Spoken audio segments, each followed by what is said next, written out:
FACCE-JPI. From 2010 to our future.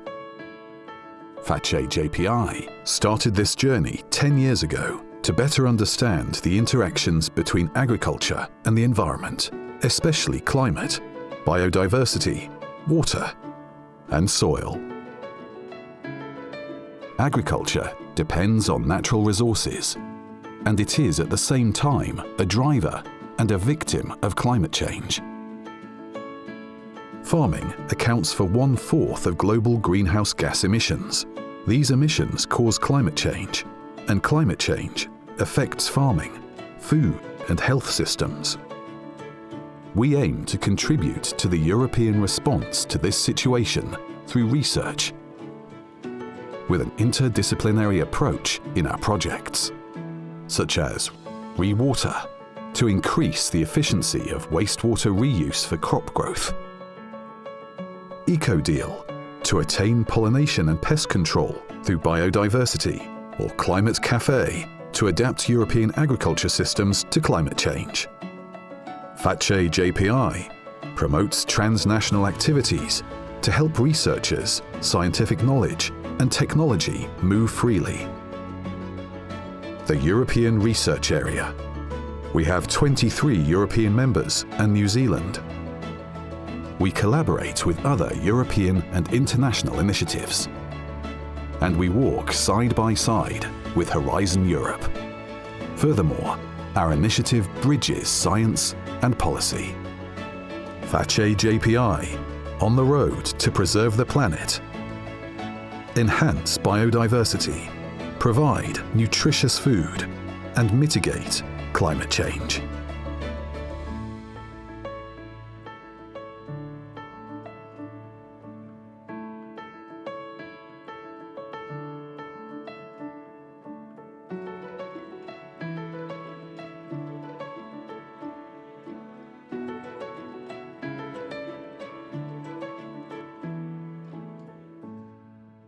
We are continuing our journey towards sustainable future. And I would like to ask all of you to take your seats and fasten your seatbelt. My name, for those who were not here in the morning, is Barna Kovács. I am the Vice Chair of the FACCE-JPI and also the Chair for this event. I would like to warmly welcome our panelists for today, speakers, and also the participants who are just right now join our event. I would like to recall you that we are at the third session, which is in a row after we had a session yesterday together with Media Lab called Euractiv, having a discussion about the European food system challenges and priorities for research. And today morning, when we've been talking about science, the role of science, and the FACCE-JPI past 10 years achievements, and the new strategic research agenda. And now we just arrived to our third session, Science, the cornerstone of future European policies, working for a strong European research. However, up until you are taking your seats, let me just recall you a few elements from the previous session, because it was very striking, and for me, some key elements I just concluded for myself and made some notes. When I was just hearing Maggie, Miss Jill, I was just writing to me that, yes, for her, it was a note that up until now, in the past 10 years, for us, a major uncertainty, we talk that it's the climate change. However, this year, it was proven that the impact of the climate change is here, and we have impact on an economic and political level. Or when I was listening Gianluca, he just emphasized that the FACCE-JPI is an environment of different ecosystem. Let's state it like he was saying ecosystem. the different actors who are interlinked and who are, and we need those actors, because if we are touching just some parts of research or just particular aspects, we cannot actually address all the different aspects what we need for the future. And then during the previous session, we had some excellent examples. After the lunch, I must state that I am grazed and confused. You know, the animal related with animal health example, or when I was looking for the agro-mining examples, I was just amazed. And of course, after all, we had a discussion between the member states representative, actually those who are setting research priorities for the different member states. And for me, two important elements was striking. On one hand, everybody was mentioning stakeholder engagement, how to engage all the stakeholders, and actually it's a big problem for policymakers, how to engage stakeholders. And of course, another element for me, it was the impact-driven research, which they mentioned, and to set priorities. So all in all, we need platforms. We need those joint programming platforms, alignment of the national research policies, where we can engage stakeholders, where we can set priorities for impact-driven research. And by this, I would like just to introduce the next session, which will have two panel discussions. The first panel discussion, it's about the European level. The Commission and Member States representative are discussing about European priorities. And the second panel discussion, it's about the global aspects. It's about the global context and what is the role of Europe could play in by setting priorities, influencing the global priorities. Before giving the word back to Leo Enright, who is our moderator today, let me just remind you again for housekeeping rules. We are using the chat only for technical questions. And we have a separate box for question and answers. Actually, it worked well during the morning. So please write your questions for the panelists in the question and answer part. If you have problems, technical problems, my colleagues from France, UK, Netherlands, they are staying behind the scene and they try to help you with all. I made some notes here, but I think now it's time to give the word to Leo. He moderated for us last year also, in 2012, a FACCE-JPI event. He is the moderator for us today, and he will moderate the two panel session. Leo, please come in. Thank you very much indeed, Barna, and welcome back to everybody to the afternoon session. Our sessions this afternoon are pretty much self-explanatory, and we're going to kick off with a keynote presentation on a key element of this whole meeting, really, the FACCE-JPI impact on European and national policy. Sebastian Trier is Executive Director of the independent policy think tank, the Institute for Sustainable Development and International Relations. He led foresight studies at the Ministry of the Environment in France and has been deeply involved in science and policy in Europe. He's here to discuss the best ways science can support policy change. Sebastian. I'm really delighted to be here, and I try to be as short as I can. The first thing that I want to mention, and I'm not sure that this is me managing the slides, so I'm sorry for that. I don't know what to do. I want to go to the next slide, please. I think we need to look at these issues of policies with a particular focus because of the next decade being particularly challenging.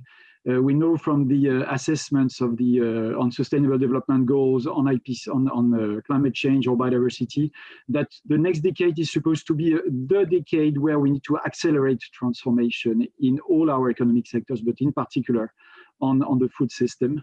And this is why we are extremely, I would say, lucky in Europe to have a policy framework for a transformation agenda that is the Green Deal. And I think it's very important to understand that this policy framework is extremely well developed, extremely consistent, and that's really a reason why we would need science to support this policy framework. A few elements that I want to particularly focus on. The Green Deal has very radically transformative long-term objectives like zero pollution, biodiversity protection, climate neutrality.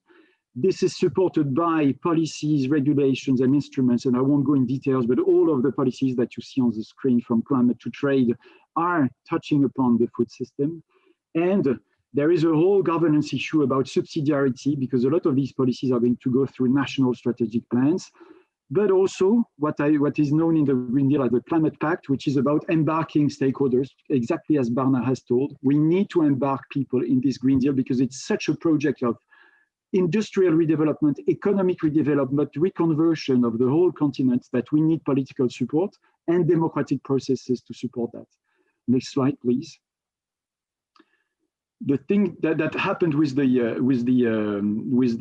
COVID crisis is that on top of that, we need to be completely aware that we are actually not just having to accelerate and transform, but also reconstruct, rebuild our economies. And there are many countries in Europe that have suffered more than the others in terms of social impacts. And food insecurity, economic vulnerability of the farming and food sector, inequalities, all these things matter a lot for what we can do in terms of transforming the food system. And the mobilization of public funding for recovery is unprecedented, and will probably not be the money that we are using in the next 2 or 3 years is not going to be there for the rest of the decade. So bifurcations are decided now or in the next month or years, and this is why we need a lot of capacity to discuss the alignment of the recovery plans with the long-term objective of the Green Deal, but also discuss the new solidarity mechanism that is embedded in Next Generation EU and how that can also be supported by citizens, and understanding that if this has been developed by the member states and the European Union, it's for the sake of responding to the needs of the citizens. So basically, there is a strong need for science to support policies for transformation. And I give you a few elements of what I mean by policy for transformation and the specific needs for science to support this very relevant, politically significant, ambitious, and consistent policy framework. There are a variety of these needs, but I want to focus on some of them. For instance, we need a lot of science still to develop methodologies, metrics, data, and processes for a lot of very important assessments. For instance, assess ex ante the adequacy of member state level efforts with respect to the European scale long-term ambition, or to assess the alignment of recovery plans with multiple objectives, to assess the coherence between policies, the trade-offs and synergies, or the impacts across scale, for instance, the impact of what we do in Europe in the rest of the world through imported deforestation, for instance. So this is a type of elements where the methodologies are still to be developed, I believe, and science can support policies in that regard. There is also a lot of importance of assessments exposed in terms of the state of progress, the pace of change, but also making sense of why we have succeeded or failed in the spirit of public policy evaluation. But all this, I want to say, is needs approaches and methodologies that need to be interdisciplinary, involving social sciences and biotechnical science on an equal footing. A second type of science that is needed for policies is about exploring and co-designing alternative pathways with stakeholders to reach those long-term objectives. And also that comes from the field of transition management in science and technology studies, the idea that we need to develop foresight, scenario thinking, to help and feed the political dialogue between member states and EU level stakeholders, and within member states between political players. This is why I insist on the fact that we also need to understand what could be the role of science in the dialogue between science policy and society, because as I had stated, it's important that the transformation that we want to make is supported by citizens and supported in society. Now, what can FACCE do? I want to be very clear. FACCE has been we've seen that this morning, FACCE has produced a lot of results, and FACCE is not designed or dedicated to science to policy interface. It's not, FACCE does not only need to answer the needs of policymakers, but I think we need to really think of the fact that the impact of FACCE will be very important for all these policy development that is linked to the Green Deal. But we need to assess impact beyond the direct impact on policy advice or on the science that is specifically designed for policy needs. We need to think of the fact that the strategic research agendas, the successive strategic research agendas of FACCE have been extremely policy relevant, because you could have diversity of indirect impacts on policies that are also very important. For instance, setting an issue on the agenda, reframing a policy issue by, for instance, insisting on the nexus approach, on the necessity to look at multiple objectives to changes in agricultural systems, to look at system scale innovation, landscape scale, to take a food system view. For instance, all these things have been supported a lot by the research that was organized or coordinated by FACCE in an impact on and had an impact on the way the policy agenda has been proposed and has evolved over the last decade.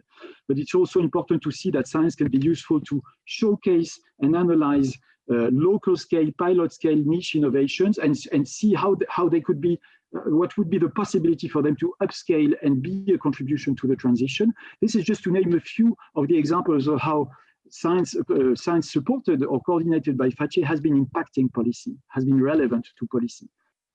So a few slides to just say, let's have a look and understand, and this is why the title of my presentation was about policy change, that to some extent what we need to have is to obtain food systems transformation, that this is directly supported by progresses in science, but also needs to be supported by changes in policy, and that what we need to do is not just focus all of FACCE on policy support, but science to support policy development and policy change is going to be extremely important.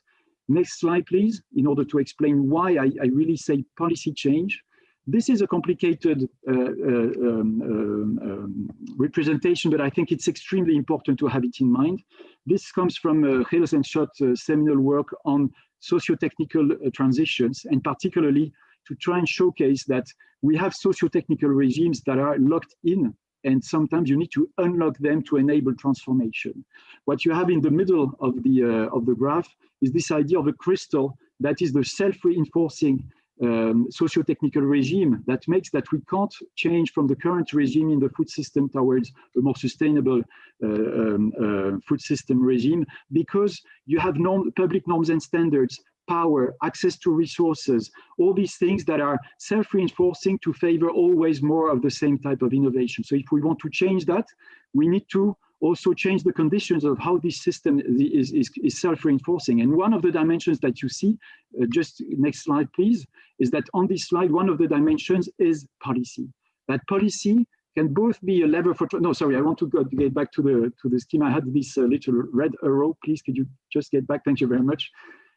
Policy is essential for transformation, but we need to be completely aware that it can also be a factor of statu quo. It belongs, policies, existing policies can be also explanatory factors of why it's complicated to change.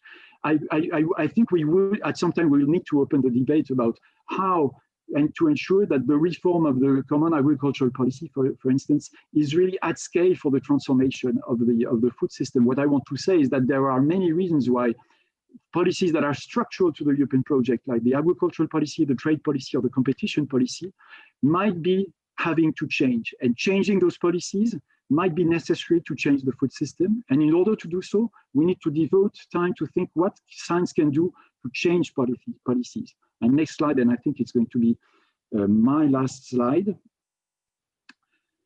This is just to open up the discussion on when we think about science to support the Green Deal and recovery, we need to think of the elements that I've tried to mention that are policy needs for science. So policy science is evidence-based that is directly intended at feeding policy making, but we also need to think of science for policy change, opening up the political space for policy change.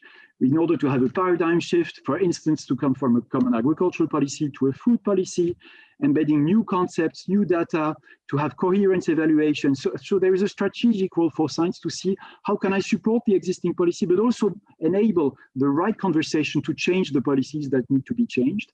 And there is also a very strong necessity for science to support innovations in their upscaling, once we have tried to unlock the system, and particularly the policy side of the system, we need also to unlock transitions by nurturing innovation, strategic niche management, having foresight dialogues about what are the comparative performance of different innovations if we upscale them for the objective, the long-term objective that we want to have. So we really need to think also of science in support of the Green Deal and recovery policies as science that links local scale innovations with national and EU scale policy making, and that ensure that policies are enabling transformation rather than blocking transformation. And in that regard, national scale dialogue, feeding with science, national scale dialogue with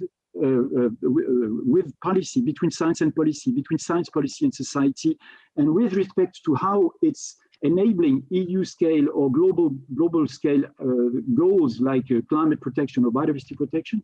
This is a key dialogue. I mentioned national scale dialogues because we know that there is not a European scale political space. The political space in Europe is fragmented as are our languages, which is probably very important. That means that science to policy is not just science for Brussels policy, it's also science for national scale policy.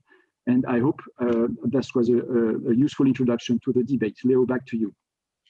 Thank you very much indeed, Sebastian. And yes, there's an awful lot to unpack there. I hope the other panelists, when they join us, will be able to dig into this a little bit further.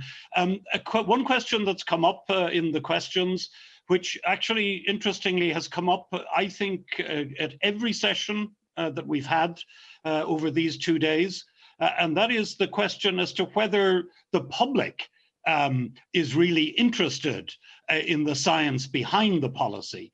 And the questioner, again, an issue that has been raised repeatedly in the questions.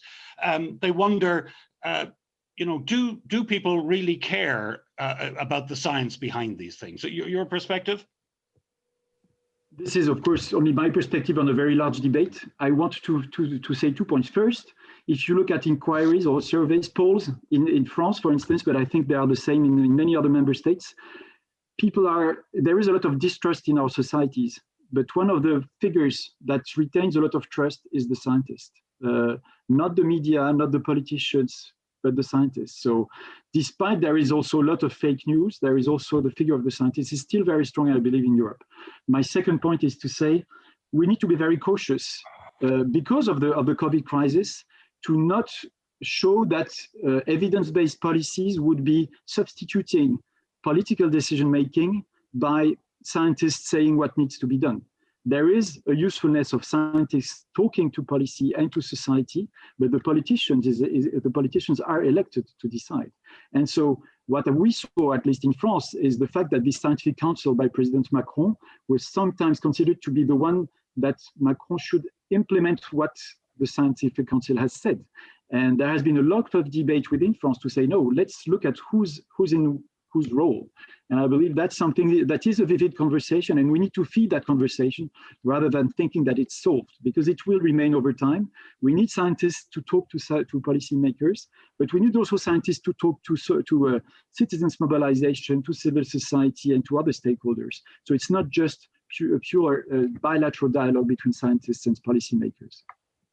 Of course, what people think is a major driver for politicians, inevitably. It's just the real world. I was very interested in the comments you are making, effectively saying that, action for the sake of action simply isn't enough. There have to be metrics. You have to measure what you're doing, the effects and so on. But I wonder about the real world application of this when you talk about measuring the adequacy of national responses, for instance, and how measuring how national policy aligns with the wider European project. That seems to me to require a great deal of political maturity. But I mean, that's a question that we already have when we need to discuss if the French national, I'm sorry, I'm talking about France because I'm in France. I don't want to blame my country. This is not my point. To discuss currently if the French national strategic plan for the common agricultural policy is doing the job, or at least ex ante assess that if it's sufficient effort in terms of climate mitigation. That's not exactly what is required in the national strategic plan by the reform of the CAP.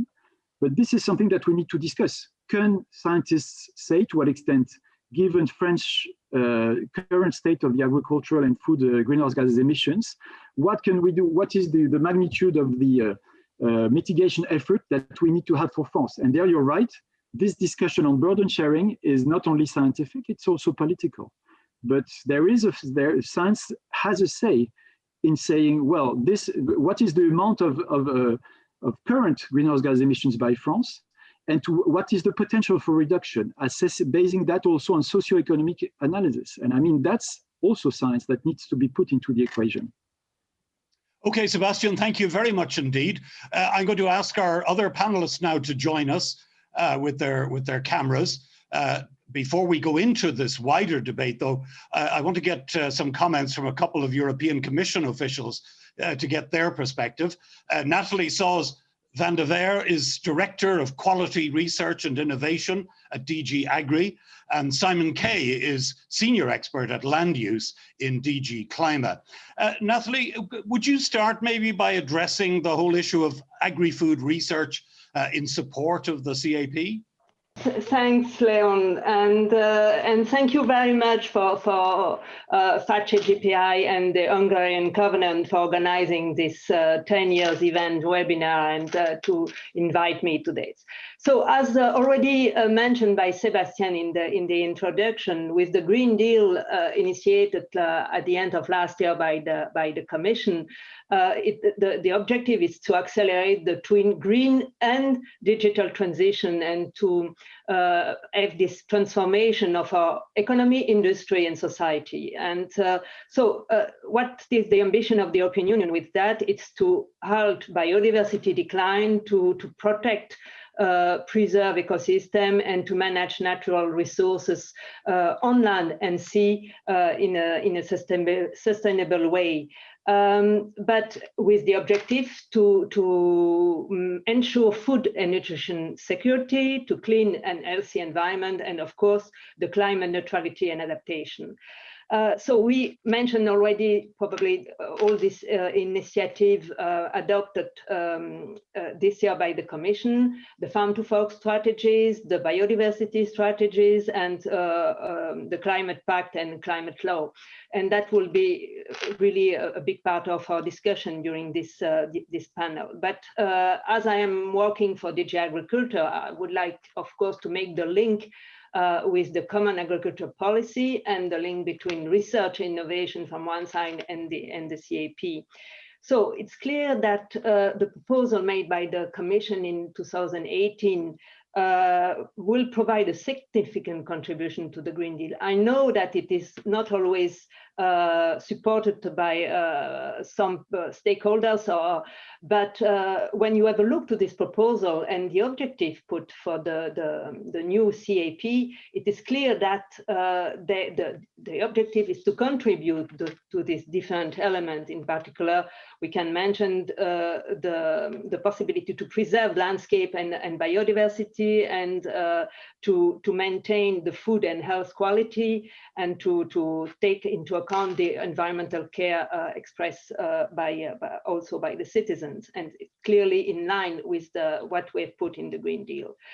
We have also, and that is also important, a cross-cutting objective linked to the transfer knowledge and the innovation. And that is probably one of the most important when we want to make the link between research, innovation, and the policies, because one thing is to have a research project, and the other thing is to be sure that the results, the solution provide are implemented by the stakeholder, in particular there by the farmers.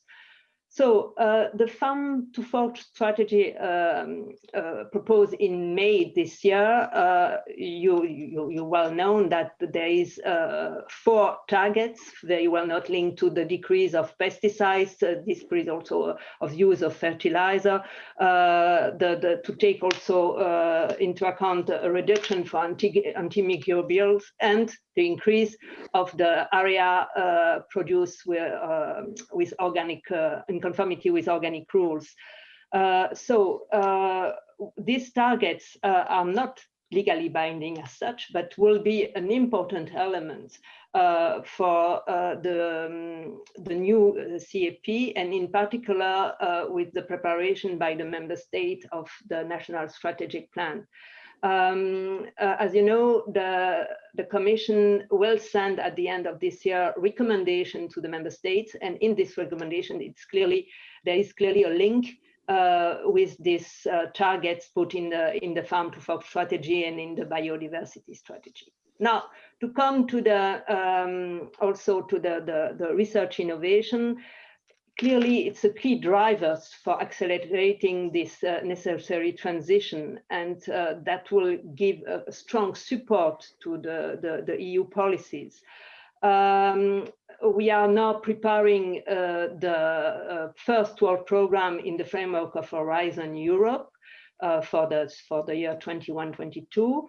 And we have in this Horizon Europe a certain number of clusters, and the cluster 6 is dedicated to food, bioeconomy, natural resource, agriculture, and environment. And of course, the objective of all the work in this cluster will be to address all these challenges linked to the biodiversity, linked to the climate changes, and the sustainable way of production. The idea is to have around 9 billion. It's depend a little bit of the result of the MFF, but probably it will be around this. Of course, we are not starting from zero. We had the previous work program, in particular Horizon 2020, and in that context, we have already supported important project with the same type of objective, and we have to take into account of the results of this project. But what is important to see is that it's not isolated. The idea is to have clearly a system approach, and to have the Horizon Europe is now much more impact driven, and so we have a certain number of impact foreseen in the cluster 6, clearly linked to the challenges already mentioned. We will have in the first work program what we call 7 destinations, and it's covering all these elements. And I will not insist on climate change because Simon will do it later on, but I would like only to highlight a certain number of examples what we are proposing. Of course, we have the new tool for Horizon Europe, which are the missions, and in particular, we will have, I cross the finger because it has to be decided by the Commission next year, but a mission on the health of soil and food.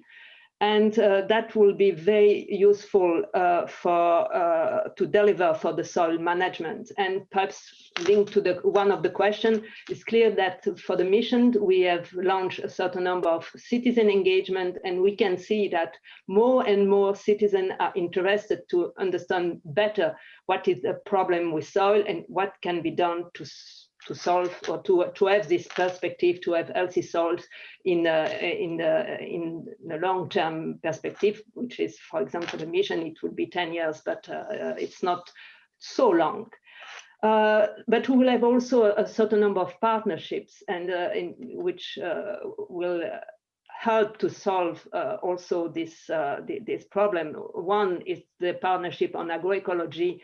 And the idea is to use all these tools like the living labs, because again, it's good to have research, but it's better if we have the possibility to test it, all the solution on the ground with real farmer.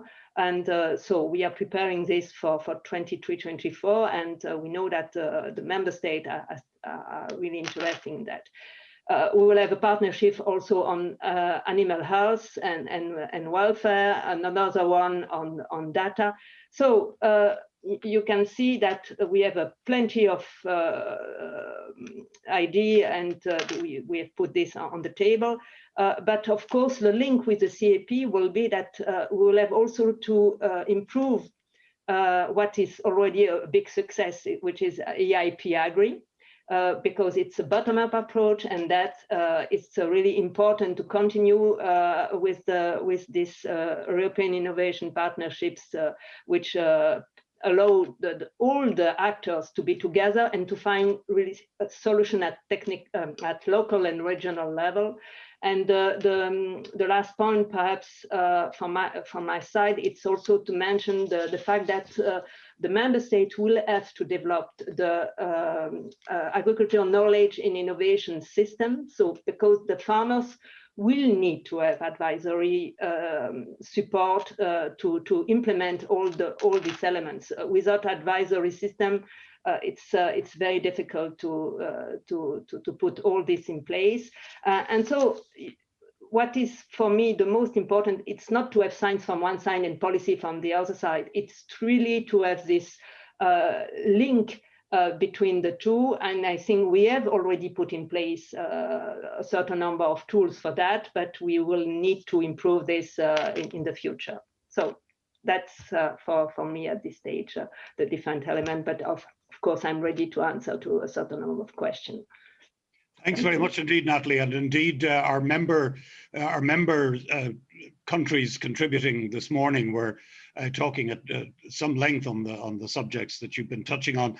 I'd like to go we'll go to questions later. I'd like to go now to Simon Kay. And Simon, can I ask you to talk a little bit to us about climate strategy, how it might influence national priorities?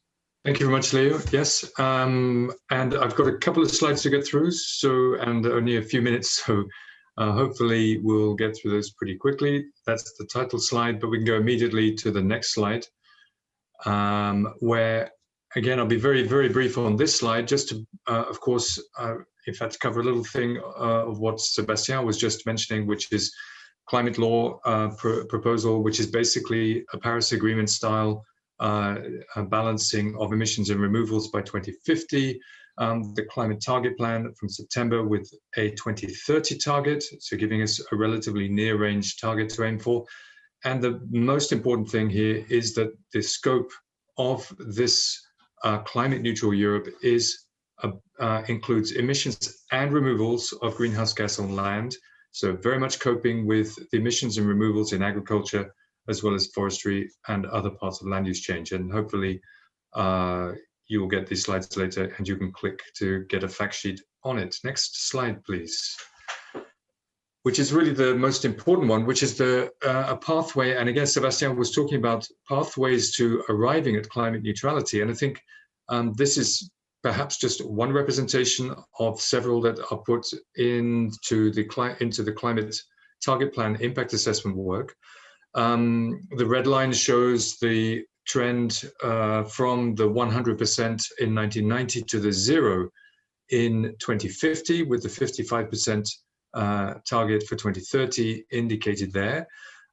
What's important here is to look to the right to where the green arrow balanced is, and the balance basically becomes by 2050 a balance of emissions that remain in the economy, basically the bioeconomy, but these emissions are related to some forms of principally non-CO2 gases that we haven't found a technical way to eliminate in our modeling.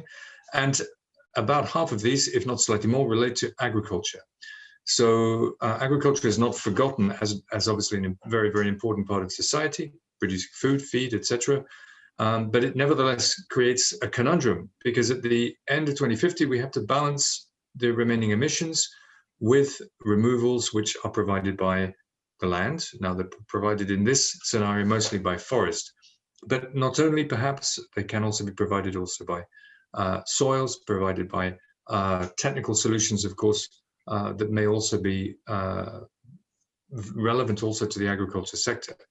So it's that status that we need to think about in 2050, and what is the, if you like, the appropriate way to put ourselves on that pathway that the research questions should really be addressing very, very directly and very, very quickly.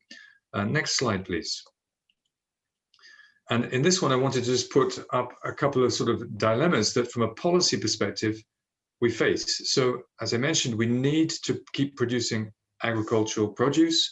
We need to keep producing food, feed, materials, and energy from agricultural production, as well as forestry production. And at the same time, we need carbon sink. And at the same time, we now have recognized that there is an urgency to address biodiversity, sustainability in general. And finding a way I don't like really to use the word trade-offs, but more to find the sweet spots of where we can find combinations of actions that take place in order to facilitate this process in the relatively near term, but also the next 3 decades, I think is very, very much the underpinning part of the research agenda that needs to be addressed at national level. And that will help then define, for example, strategic plans. Next slide, please, will be the last content slide. So just to summarize these challenges, well, we do think there's a need to increase carbon sink on land to around 300 million tons from the 225 that is currently projected likely to be. Short-term action in especially agroforestry, on wetlands or peatlands, in the agriculture sector, also they're very important. Non-CO2 emissions I mentioned before. There we have the methane strategy, also indicating that we have a framework to start to address where we can find potential reductions on a number of different elements, if you like, in the sector. And let's not forget, the whole background to this is the bioeconomy. How do we move forward from a fossil fuel-based economy to a bioeconomy, which means that a lot of those materials are coming from land, maybe not exclusively, but they're coming from land. And that these needs to be kept in mind to develop new markets, new possibilities for farmers and foresters. And again, innovation in that field is absolutely crucial. So my last slide is just to give you a link to some explanatory web pages. I think the easiest one is the big one in the middle there, which you might be able to just type straight in, and you get a summary of all those pictures, of all those PDF files. And yeah, I think this is going to be a very interesting place to hear some feedback about how we could, FACCE-JPI could be supporting that over the next years and maybe decade. Thanks very much. Well, if past experience in these last couple of days is anything to go by, you'll get plenty of feedback. That there won't be a shortage. Thank you very much indeed. I want to move on now to hear from some member states on how they see research for policy making. Wolfgang Zornbach is head of sustainability and climate change in the German Ministry of Food and Agriculture. And Anikó Juhász is Deputy State Secretary in the Hungarian Ministry of Agriculture. So I'll give the floor first to Wolfgang. Yeah, Leo, thank you very much for the invitation to this very important event. And congratulations to the 10 years anniversary. And I can say, because I'm still Vice Chair of GRA, also on behalf of GRA, I would like to congratulate you.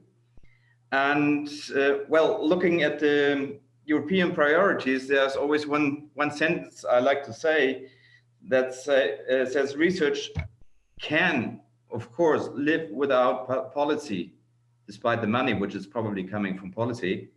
But on the other hand, policy is not able to live without research. So FACCE is very important, has been very important during the last 10 years, I think, and will stay important for the next 10 years, hopefully.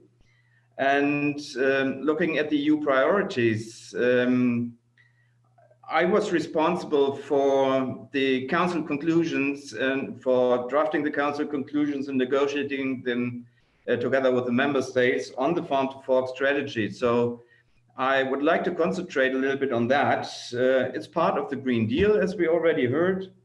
The 55% targets and the following NDC is also part of it. And all overall, the farm to fork strategy is talking about a sustainable food system. So it's a system approach from farm to fork. And while looking at the system approach, there was always one point in mind saying that we should not forget the farmers. We should look at the economy, and we should not forget the society, So the people which are important also for the policymakers.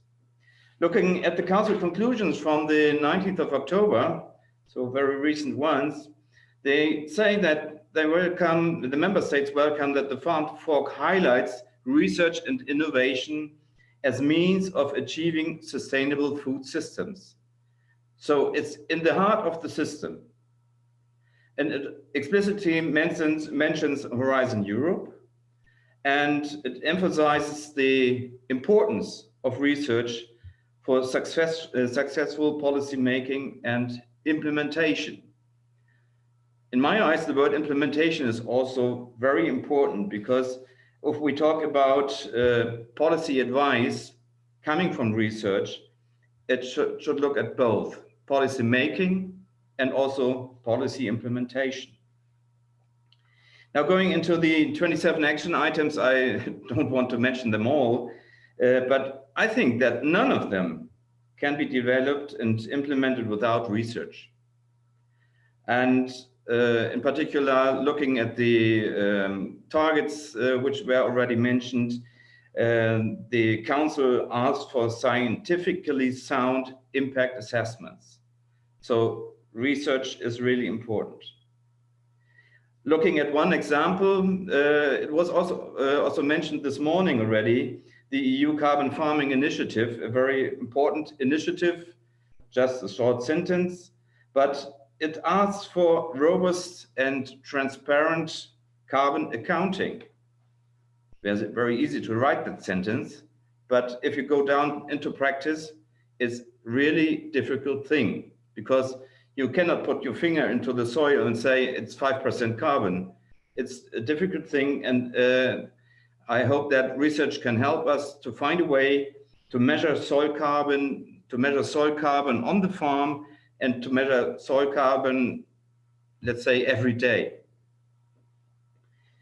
This is only one example, and I know from our German soil carbon inventory how difficult all these things are. We have got in Germany also support from our own research. We have the Thünen Institute. We have a big research program financed by 28 million euros with more than 30 singular projects. So it's this national research and this national support is also important for us. But we are also looking at everything what FACCE is doing. And I think together with that, I'm looking forward now to the very fruitful discussion together with the other experts.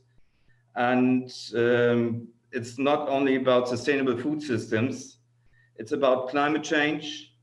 And if I say climate change, I mean mitigation as well as adaptation, and of course, policy advice. Thank you very much, Leo. Thank you very much indeed, Wolfgang. And I'll hand the floor over now to Annika. Welcome, everyone. First of all, I'm also the one who would like to raise the virtual glasses to the 10 years anniversary of FACCE-JPI. I think it's would like to mention that it's very important that a research-based initiative and cooperation lives that long and produces so many results. So again, congratulations. And my messages, listening to you this day and the previous day, is that I think, and also just a little bit personal background, that in the ministry, I'm the one who are trying to persuade everyone else that research and innovation is important, because that's my background.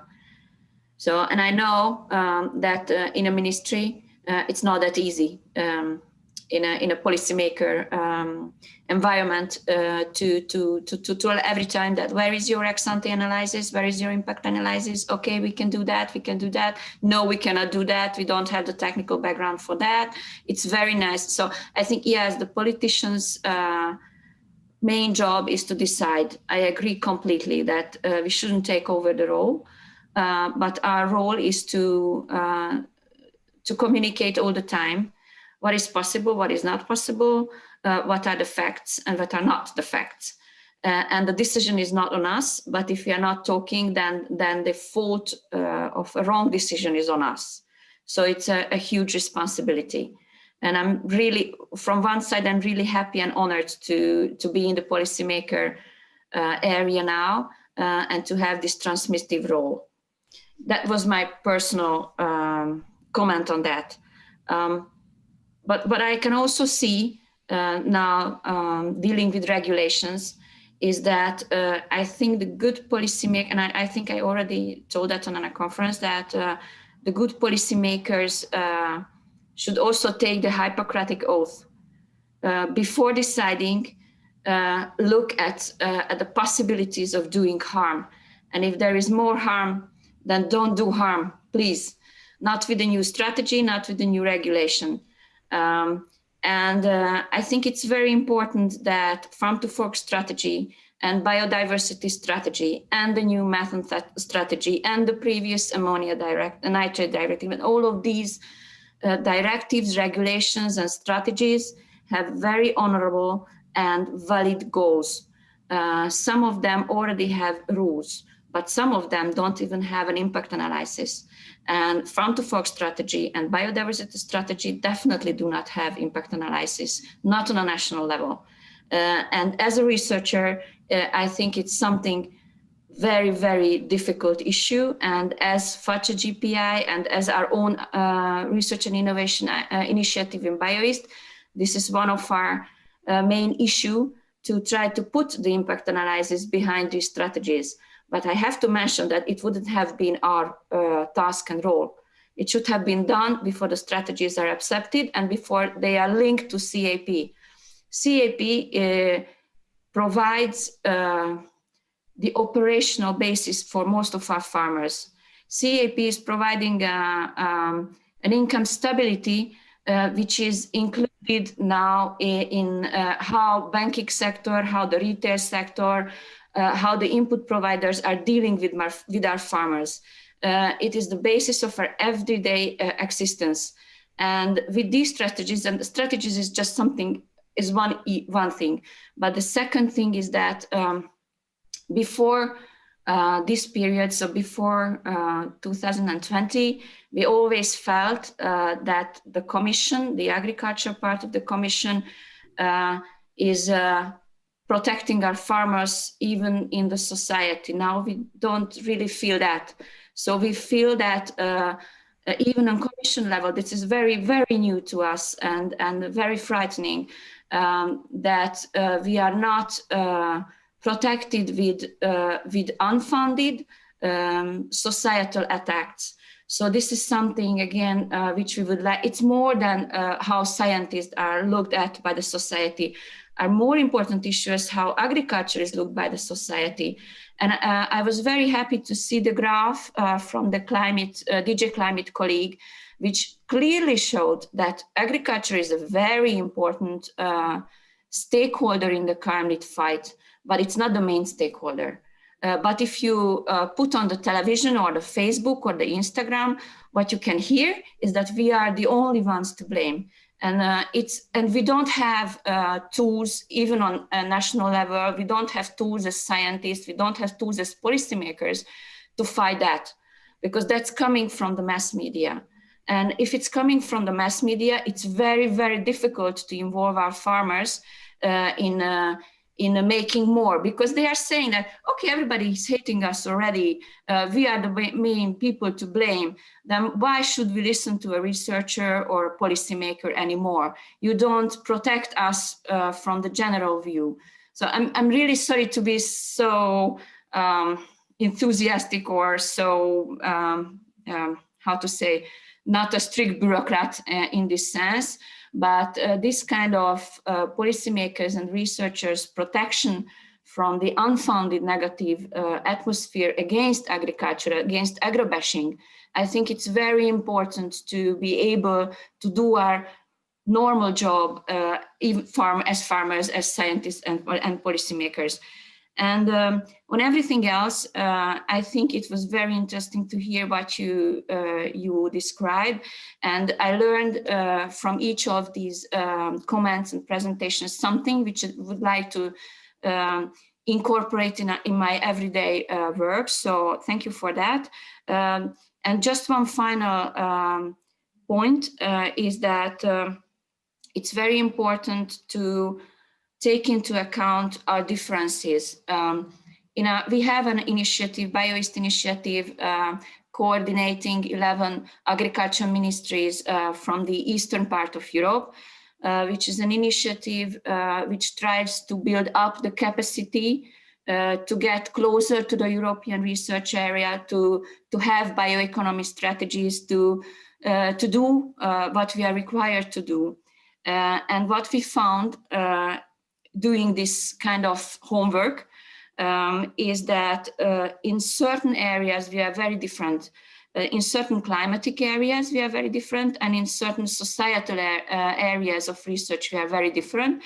And these are the research topics which we are trying to develop and to put forward to the DGRTD to incorporate in our work programs. And we are really thankful for the partnership and the help which we receive in this process, and really thanking all the partners in DGRTD and in part in DG Agri. I just want to mention two of these very plastic differences is that on our climate, to reach the non-pesticide goal is extremely difficult. Because we are producing, we have high differences in climatic circumstances in 1 year, and we are producing a lot of cereals. And what we see is that if we don't use certain pesticides, then certain toxins are getting higher rate in our cereals. And these toxins have now direct biodiversity effect, because these cereals are also eaten by the wild animals. And I just took part on a research conference yesterday, and so some of our national researches showed the high mortality rate of certain wild species because of mycotoxin in non-pesticide used cereal areas. So this is just one example that we are different, and sometimes a very good goal without scientific background does more harm than the original thing what we did. And the second one is that from a societal angle, in most of the northern and Western European countries, extreme poverty is an issue, and also how to say, inclusion in society, so sort of immigrant issue is an issue for cities. It's a problem of big cities. In most of the Eastern European countries, it's not a problem of cities, it's a problem of remote rural areas.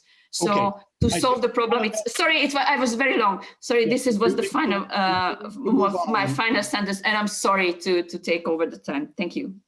Okay, just very briefly, I don't know if Natalie wants to respond to the suggestion that perhaps the Commission could be doing more to support stakeholders in difficult situations. Is it something you wanted to respond to, Natalie, before we move on to other stuff?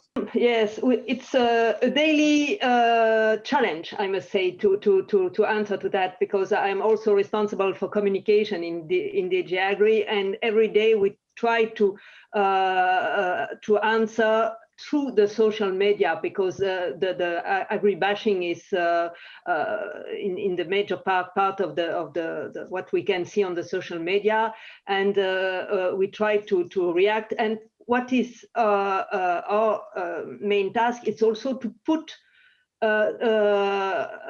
to highlight what are the added value of the EU, what are the best practices put, or the good example, where is the added value of the EU policy. So it's a mixing to react to criticism, but we know that it's very difficult to convince when something is put in social media.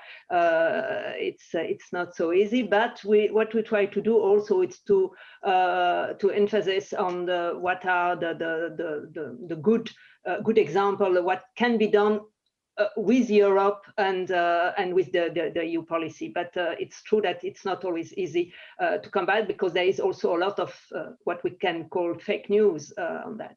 Okay, thank you, Nathalie, for addressing that. I'd like to turn to a question for Sebastian. Thanks for staying with us, Sebastian, to join in this discussion.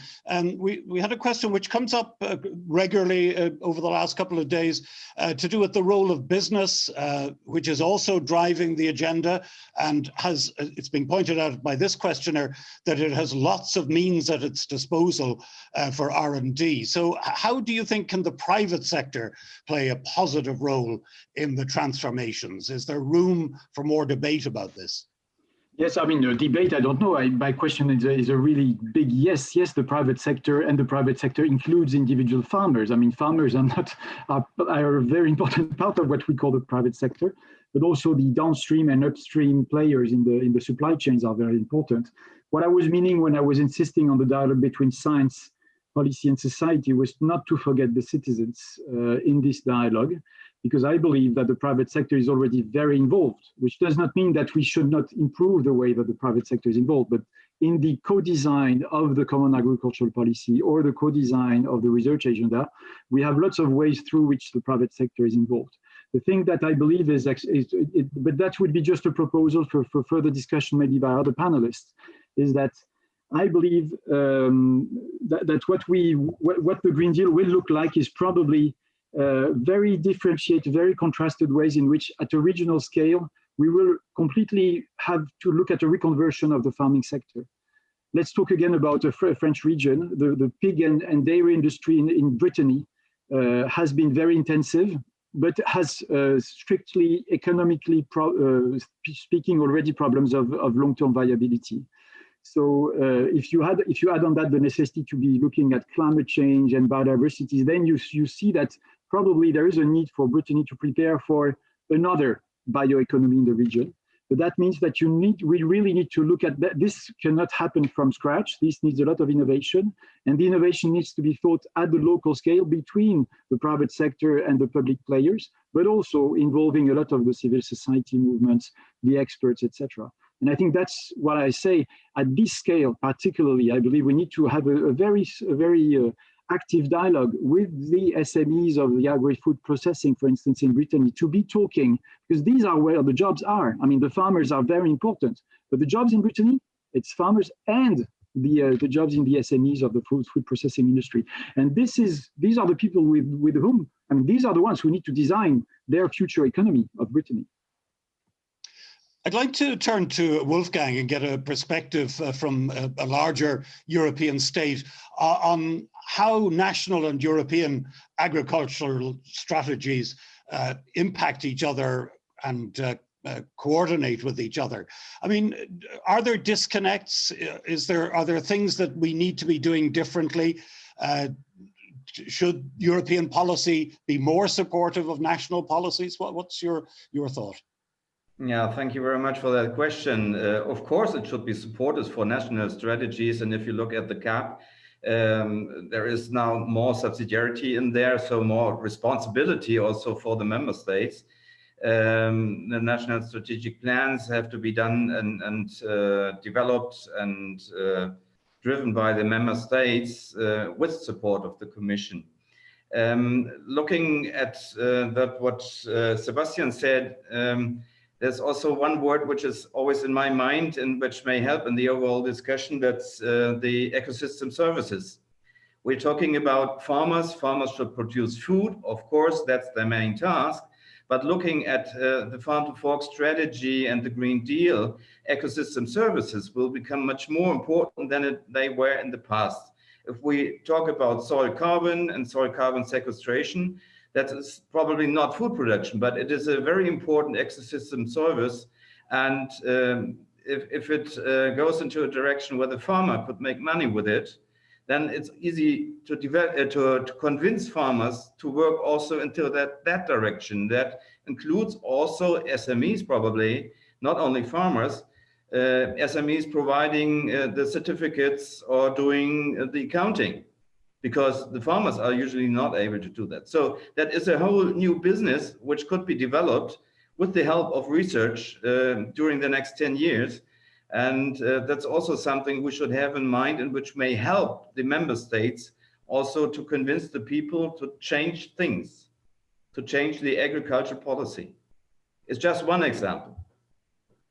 If I could ask Annika the same question effectively, I mean, are there national policies in your experience in line sufficiently with European policy? And just as importantly, I suppose, do you perceive European policy as being in line with national policy? I think it's very important that most of the national policies have some initiatives from the European regulations. Some of the European regulation, a national government has to, implement without even having a national decree. So I think we are very much interlinked with European policies, and that's not a problem. That's something very good that we have an even standard in Europe, which is also a basis of even standard for competitiveness. So I think that's very important. What sometimes is missing, in my point of view, is that there are some national efforts, support programs, or regulations, even sometimes regulations, which has added value, sometimes even research behind it. And we are not sometimes we are not very good in communicating our positive plus effect or plus things which we are doing on national level. And sometimes it's not going into our evaluations, and sometimes it's not reflected in the in the indicators which we are receiving as a target indicator, a national. So this is something which are our homework to make research and statistics and monitoring better, and to show our positive results better. And I think it's an important point that we should use, or we could use, the sort of initiatives like FACCE and also the CSA type of Horizon Europe measures or calls to develop these kind of monitoring systems which can reflect more than the real value or the real effort of the national status. Okay, thanks for that. We've a question in about the Green Deal objectives. Simon Kay, I thought I might bring you in on this. Somebody wondering if the objectives of the Green Deal are likely to change current national and European policy priorities. Perhaps that's almost a question that might be reversed the other way around. I can't really answer whether it would change member state priorities, but I think that what we're seeing is an increased alignment with national policies, at least expressed at the EU level in terms of supporting the Green Deal, and they're particularly on climate.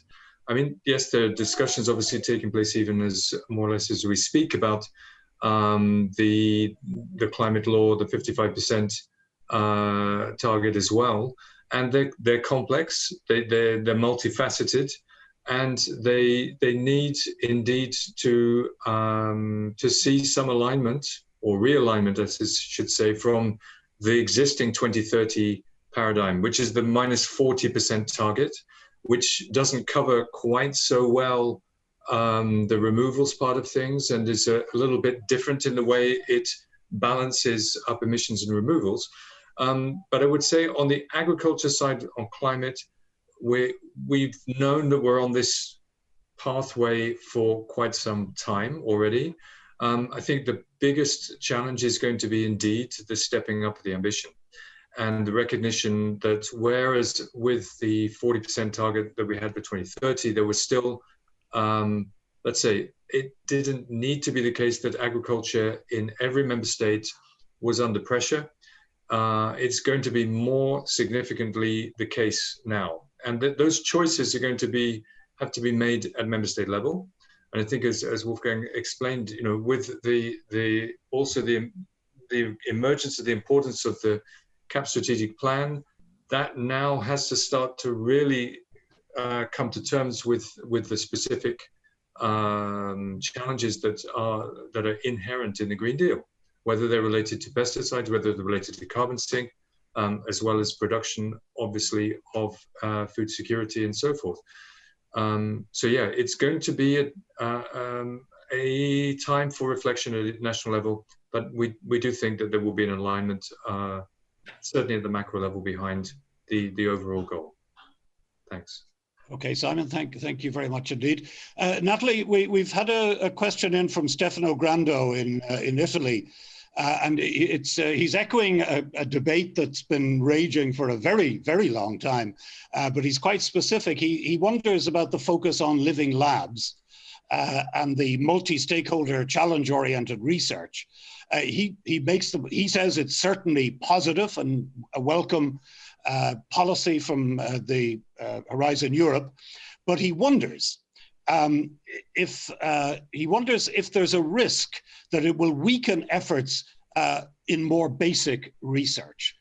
This is obviously a debate that goes on in all sorts of homes, scientific homes around Europe. But I wonder, have you thought specifically on? I mean, I'm not putting words in his mouth and saying dumbing down or anything like that.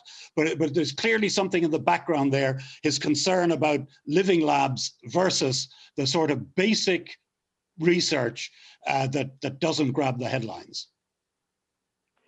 Oh yes, I tried to answer in writing, but it was too short. No, we have to balance the two type of research, and because I've a limited time for my presentation, I must say when we are preparing the work program, there will be a mixture. I mentioned only the example of the partnership because here it's 10 years of FACCE, and you know the best on partnerships. But of course, in cluster 6, we'll have a lot of other topics.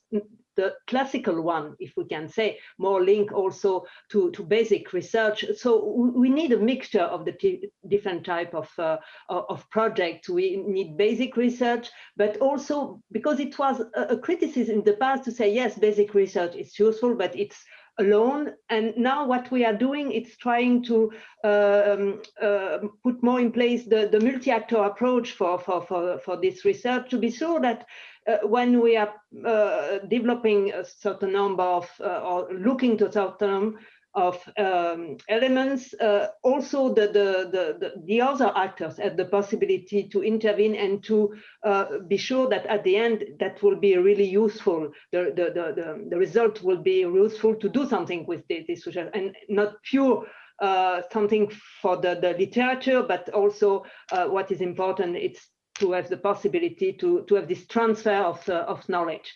So we need to balance, but of course, living labs now we are talking because we have this partnership for agroecology, and of course in the mission, this new tool that will be living labs and lighthouses, when we call that, will be the two main elements for the research part of the mission for soil health, and that is the reason we are mentioning perhaps more now such type of tools. Yeah. Okay, thanks very much, Natalie. Now, if Annika and Wolfgang will forgive me, I'm going to spend several minutes with Simon, Sebastian, and Natalie on a subject very specifically FACCE-JPI related. Sebastian, if I could maybe start with you and ask very blunt question on this, 10th anniversary. How can FACCE-JPI cooperate perhaps better with the European Commission and through its member states to stimulate more sustainable agriculture and growth? Thank you, Leo. I think I might want to narrow down a little bit the question. I'm sorry for that, because I have not assessed 10 years of FACCE. I've been accompanying a little bit of FACCE. And I would probably pick my priority question would be, how can FACCE be more aware of, how can FACCE, those who design the research agenda of FACCE, how can they be more aware of the policy and political decisions that are going to be necessary at member state level and EU scale level. So that's something where I think it's rightful, as I said in my presentation, that FACCE is not only obsessed with that FACCE does also another type of research that is based on existing innovation, etc. But I think to some extent, the political discussions that take place, for instance, understanding what Madame Juhas has been saying about how in Hungary the debate is held between society, farmers, etc. This is extremely important to understand, also to see what are the types of messages in the general public, but also for policymakers that science needs to be developing in the coming month. I was particularly insisting on those that are about assessments, methodologies to ensure that when we discuss the adequacy of efforts or the, as Madame Juhas was saying, what can be done in Hungary to be pesticide less. I think this is, for instance, this is for me not a final question, a final answer. I think what Madame Juhas has been saying is just an avenue for research. How to make a possibility of an agroecological future for Hungary without pesticides, given the climate of Hungary. And so listening to those types of policymakers raises a very important question. So that's, to me, a challenge that normally the ministries of agriculture in FACCE are there to convey that, but I think it's still quite complicated to do that in a way you can really adjust and follow the political debates in each member state. Excellent. Thanks, Sebastian. Simon, your perspective from the climate side of the house, what do you think FACCE could be doing more or better? So I think I should point out that, for example, DG Klima only exists also only 10 years. So I think we didn't have an anniversary probably in the same way as you've not. We had planned a big party, but we haven't had it yet. And therefore, I think the focus for climate has been very, very much on the energy side of things, on the emission reductions, on the fossil fuels, transport. And it's only in the recent years that the focus is coming around onto agriculture and onto land. And so that's maybe not a surprise that up till now, the interface has been relatively limited. But I think that I would very much support what Sebastian is saying, that what is missing for us is that when we are working with member states, it is how to transform the actions that can be generalized and identified and discussed at policy level, at European level, how to translate those into realistic, actionable alternatives that can take place in member states and even regions within member states, noting that some member states, of course, have quite big regional context to address. And I think that that's really the major difficulty that we see, is that the research support at member state level is not yet picking up on that gap, and that would be a very key point to do it.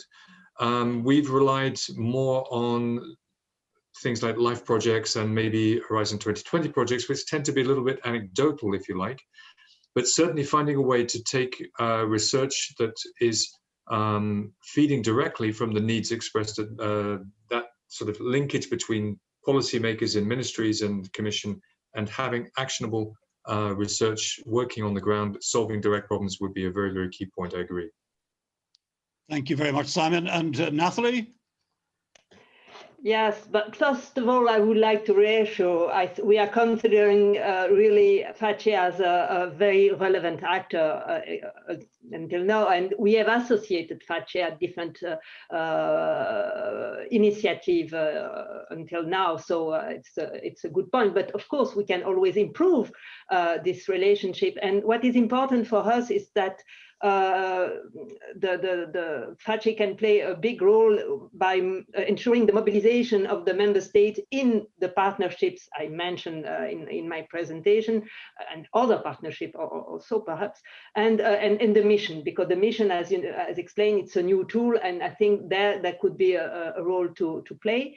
And as you know, the budget for research innovation at EU level is quite limited when you are comparing with the budget in the member states. So it's important to maintain this complementarity and to have a look what is done at EU level, what is done at national level, to avoid duplication, because of course, we have to be careful with this budget. We have to use it carefully, and also to be sure that there is really an added value, and that you have this complementarity.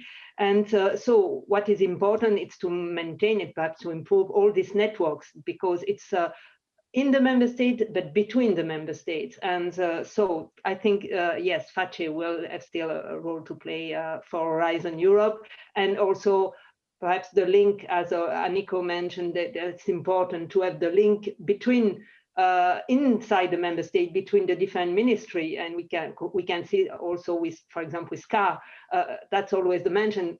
We mentioned you have also to be co-creative, or to have co-creation inside the member state, and that is important. Thank you. Thank you, Natalie. I'm going to give the last word to Aniko, but Wolfgang, any brief thoughts before we're coming close to the end now, but any brief thoughts on this about how you think maybe FACCE could improve its offering? Oh, in my eyes, FACCE is already good, but nevertheless, one wish is that for the future discussion, we discuss a little bit more into that direction, that research is working together with the Commission and with the member states. And another body which hasn't been mentioned so far, which is responsible for policy making as well, is the European Parliament. So members of the European Parliament are missing in our round, but they are very much working on policy on EU level, of course. And that would be the main message. We are working together and not against each other. So the impression from the farm to fork experience was that there was a little bit fight, and Annika, you said it with your words, that sometimes the impression was the Commission is working against the member states and the member states are working against farmers and so on. We should work together to find the right way, because our enemy is not the farmer, not the society. In this case, it's the climate. Okay, Wolfgang, thanks very much indeed. And I should say we did have a wonderful contribution from the Bulgarian MEP who was able to give us some really interesting insights. She has a background in the food industry and was able to cover quite a range on labour policy as well as everything else. So we're grateful to her for her contribution in the session yesterday. So Aniko, I'll just give you the last word, as it were, as we come up to the break. Your thoughts on what more you think maybe FACCE could be doing? Thank you very much. I think it's very important that we have a body who is dealing with this science and policy interaction and coordinating this kind of research.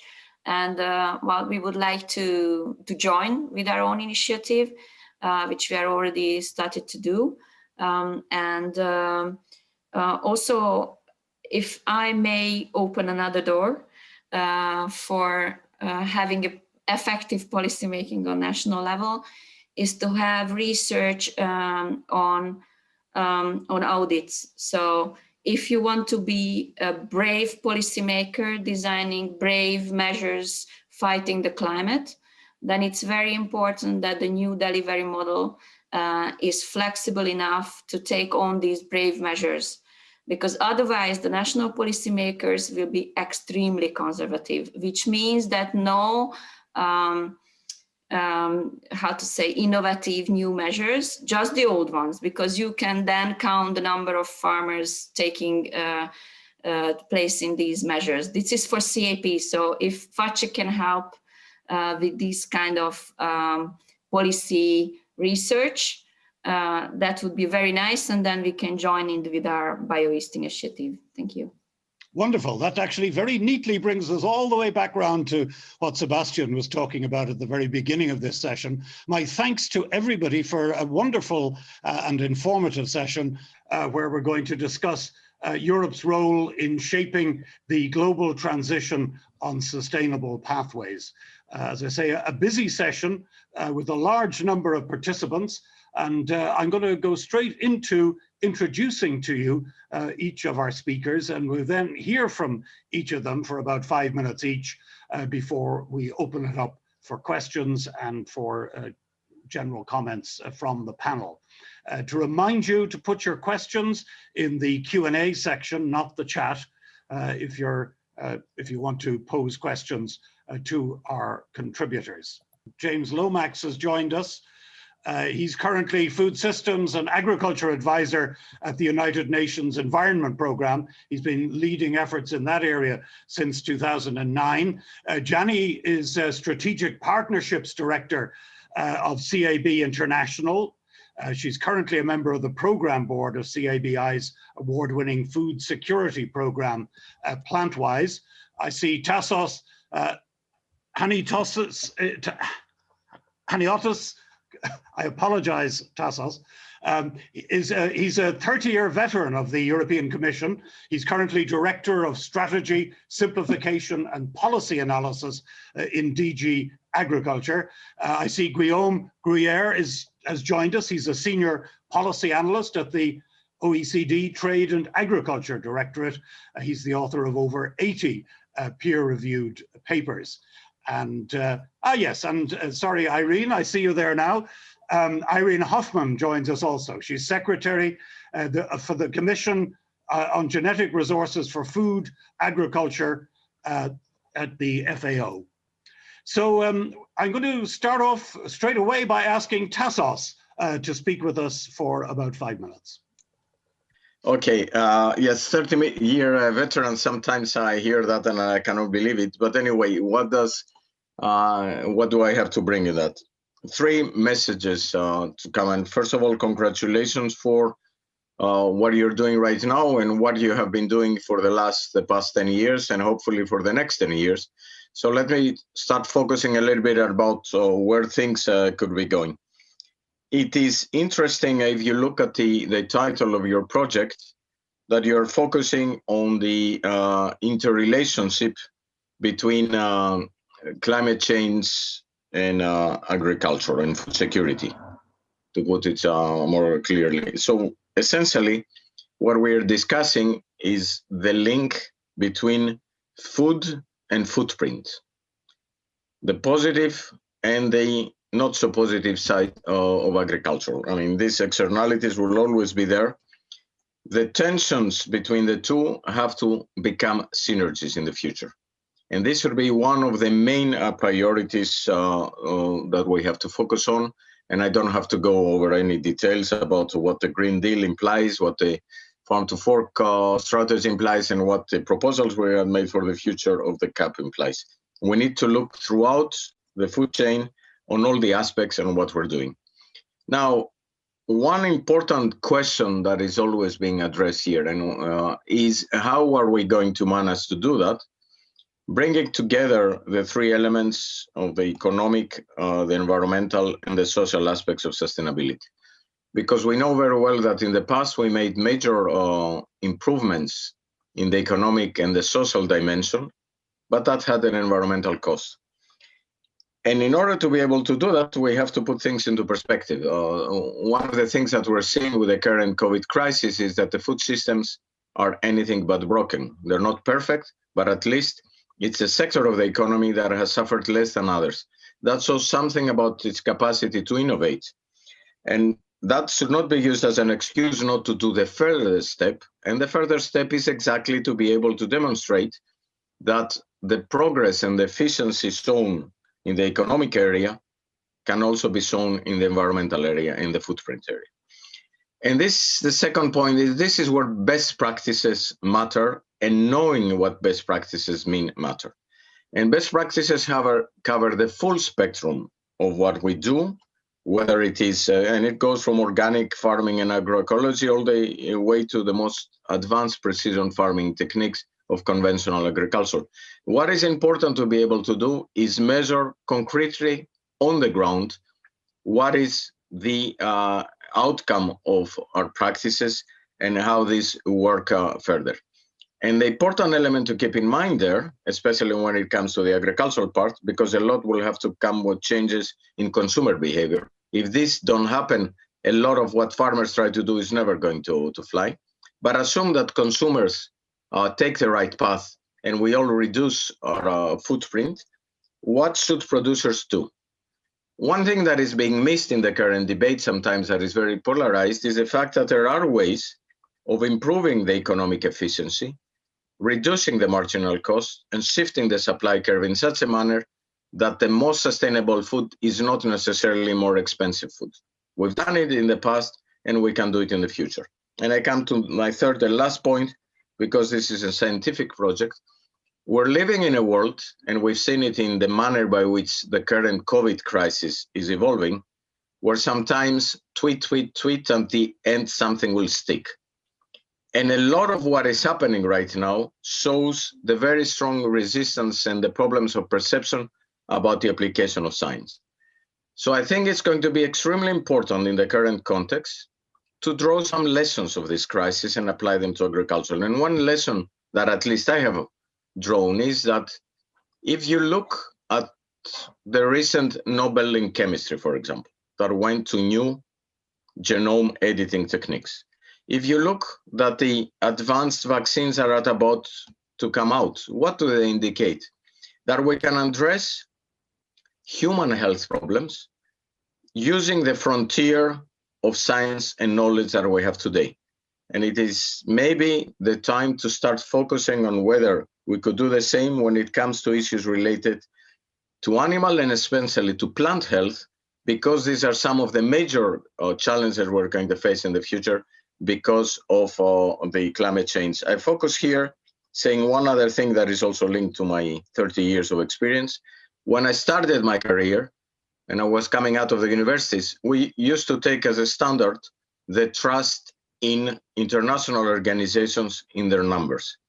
One of the things that we don't have right now, and I'm glad that the other panelists are members of such international organizations, in trust in some numbers. I also saw the number in your video about the contribution of agriculture to climate change, which is very different than other type of numbers that circulate. So sooner or later, we better decide and start trusting again some numbers that are coming from a very solid international basis, so at least we know what type of solutions we're going to propose. Thank you very much. Thank you very much indeed, Tassos, and you touched very directly on a lot of themes that have been gently rumbling away in the background throughout our 2 days of conferring. James Lomax, to get some perspective from the United Nations. Thank you so much, and thank you for inviting me to be in this illustrious panel. It's nice to see new faces and, of course, a few ones that I know already. It's interesting for me, if you like, to talk about what's happening in Europe, because what we tend to do at UNEP, and especially when we deal with global issues when it comes to food and agriculture, is we tend to kind of take a bit of a different view, if you like. And what I'd like to do is I'd like to address the question, I think, which is on the agenda, which says, you know, what is Europe's role in shaping global transitional and sustainable pathways? And first things first, I'd like to say that part of my work is that I am seconded to the UN Food Systems Summit Secretariat. So we are.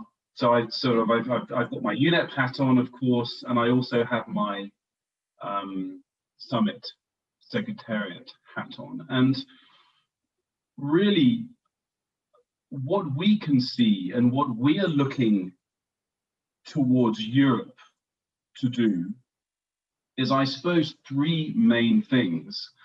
The first one is to show that policy lock-ins can be dealt with.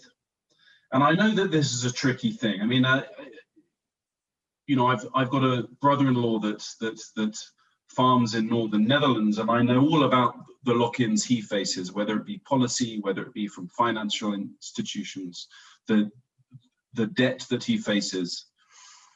But at the same time, we also know that the common agricultural policy is evolving, right? So I'd like to make sure, and we would like to see how that greening of the CAP continues, and that it's done in a way that addresses some of the key lock-ins that we see prevalent across the world, whether that be issues around kind of price protection, whether that might be issues around environment, set aside, all sorts of questions that by looking at the journey of the way the common agricultural policy changes, that we can use that globally, if you like, from a normative point of view to show what can happen. And the second point, and I think this was mentioned in the first session, and I thought it was very, very good, is this issue around strategy and ambition. And I think the farm to fork strategy is absolutely fantastic, even though I'm not a fan of the phrase farm to fork, because I think it should be farm to flush, because we're talking about nutrition, not just about how the food gets to the plate. And I think that what that does is that it shows to the rest of the world that there can be political will. One of the issues that we're trying to do in the Food Systems Summit is to create dialogue around what are the lock-ins, what are the issues facing countries right now when it comes to food systems, and they vary, right? So one of the ambitions in the Food Systems Summit is that we want to have 3 country dialogues in every single member state between now and ideally the summit. I'm not quite sure whether that will happen, but the ambition level is very, very high. And the evidence shows that when there's dialogue, when you bring kind of, if you like, the unusual suspects together around the table, things start to happen. Consensus starts to be built. Consumer groups, people with input providers, farmers with financial institutions, you start to build, if you like, an understanding that, hang on a second, is the food system as optimal as it could be? Bearing in mind that all the evidence, whether it be the IPCC, IPBES, whichever way you want to look, is showing that our food system is really in a dire state, and it's failing on environment, nutrition, and livelihoods. And the third point, and let me just leave it at that, because all good things come in threes, I always think, is that the EU and Europe actually has a real opportunity to show that consumption patterns can be changed. And when I say consumption patterns, this is not just about eating what you buy, right? So reducing food waste. It's also about choosing the right kind of food, which is good for your health and also good for the environment and hopefully good for the farmer.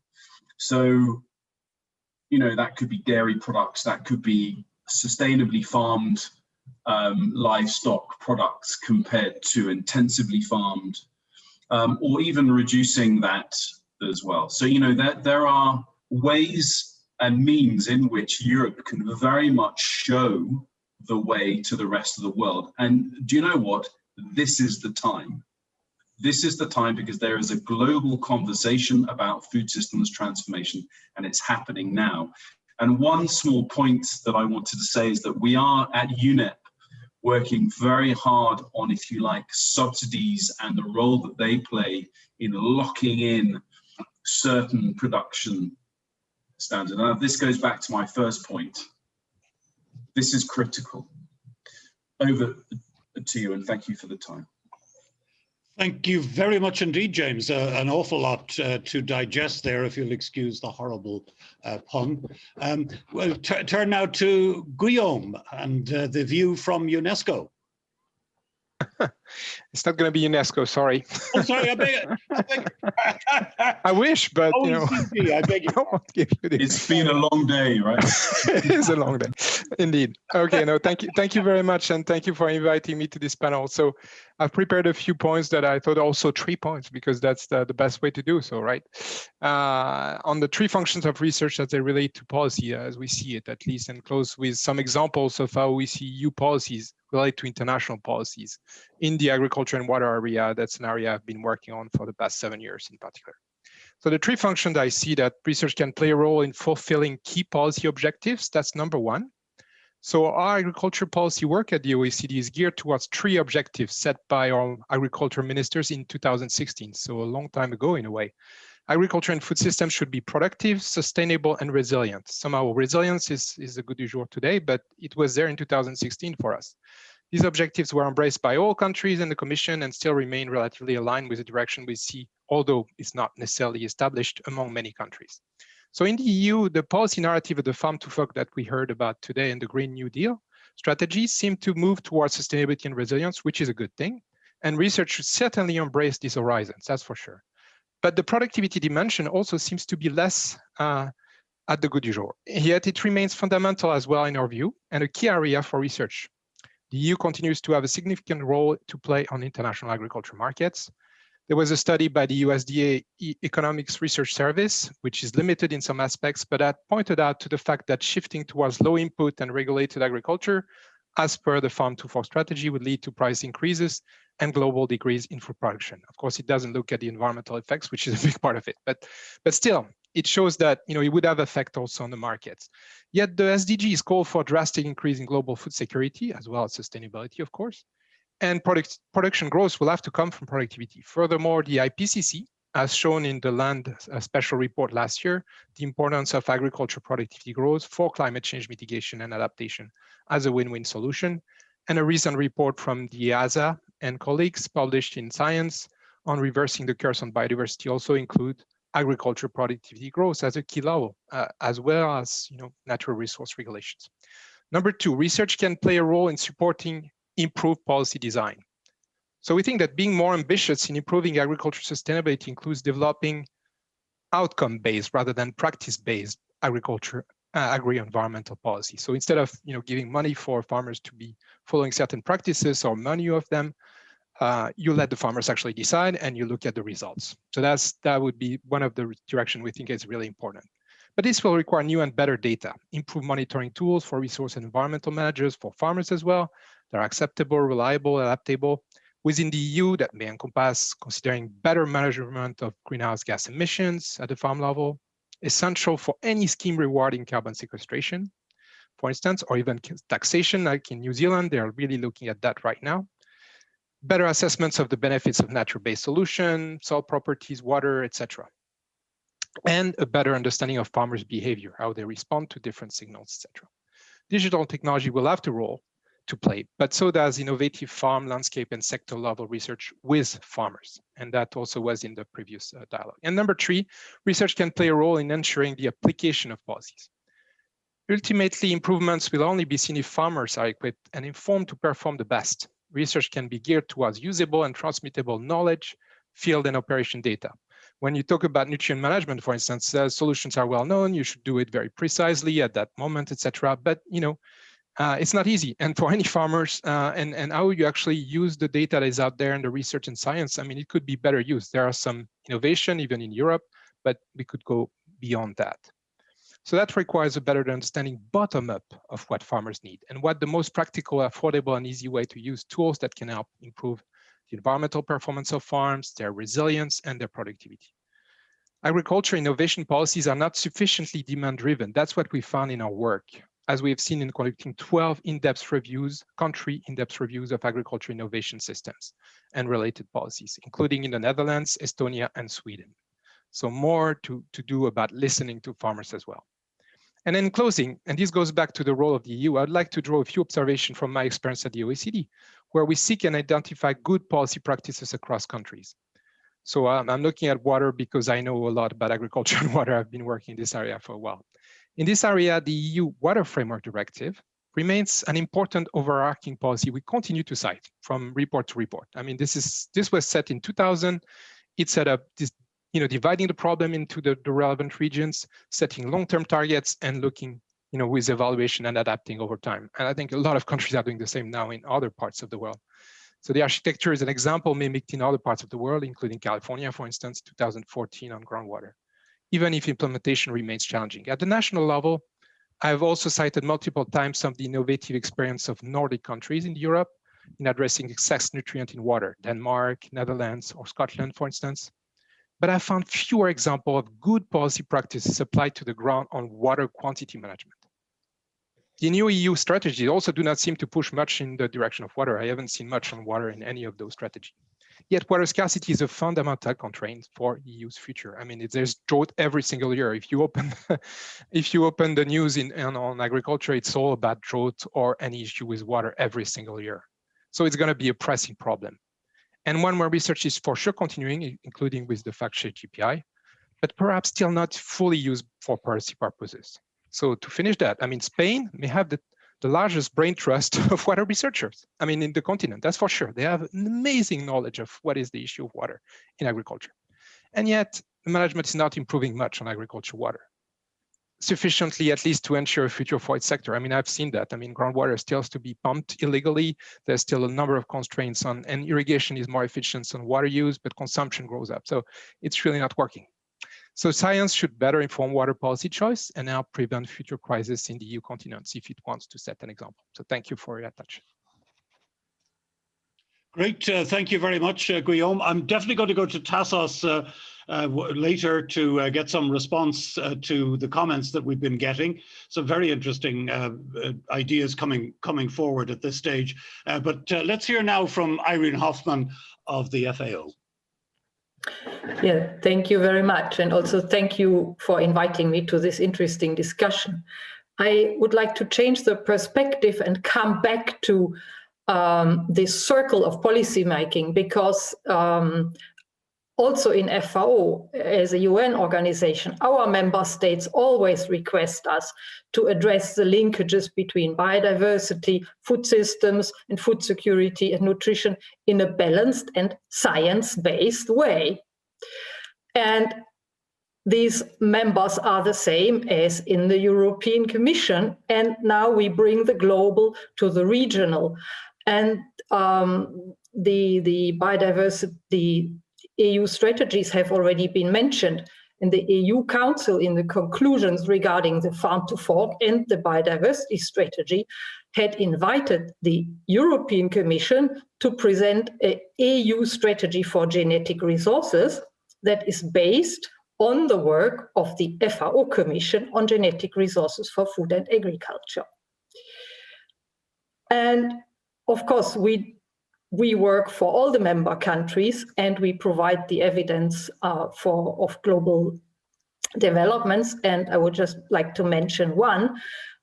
1 year ago, we published a global assessment report, The State of the World's Biodiversity for Food and Agriculture, which looks also at ecosystem services provided by agricultural practices, and which was based by 91 country reports. And there were some research leads which I would like to highlight. But the first and most important message is that agriculture and sustainable practices are part of the solutions in biodiversity management.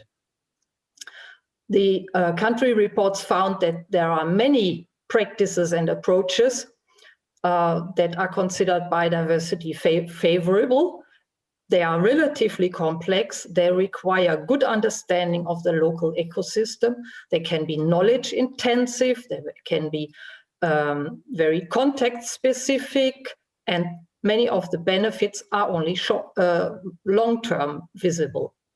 And therefore, the countries noted challenges in upscaling these practices and the need to promote them through capacity development and to strengthen policy frameworks. And I think some of the comments from Europe have very much reflected on that already. Then they emphasized the need on more research on the impacts of biodiversity-focused practices on biodiversity and ecosystem services, even for those practices where the research on the production issues is already very well established. And I think this mirrors the findings also of the International Assessment of Agricultural Knowledge, Science and Technology for Development, which was released 11 years earlier, and maybe there is not enough progress made in this respect. The countries also found it difficult to monitor the extent to which these approaches are being implemented because of the variety of context and scales, and also the absence of data and lack of appropriate assessment methods. And these knowledge gaps are very important in view of achieving and monitoring the SDGs and other policy frameworks, for example, the one in the EU. We can also see that let's say, the formal technologies that are easily scalable, and that includes genetic innovation, they are largely adopted in large farms. And without having the figures, I would also guess that a large share of research and research budgets of what is considered front-runner innovation is targeting this segment.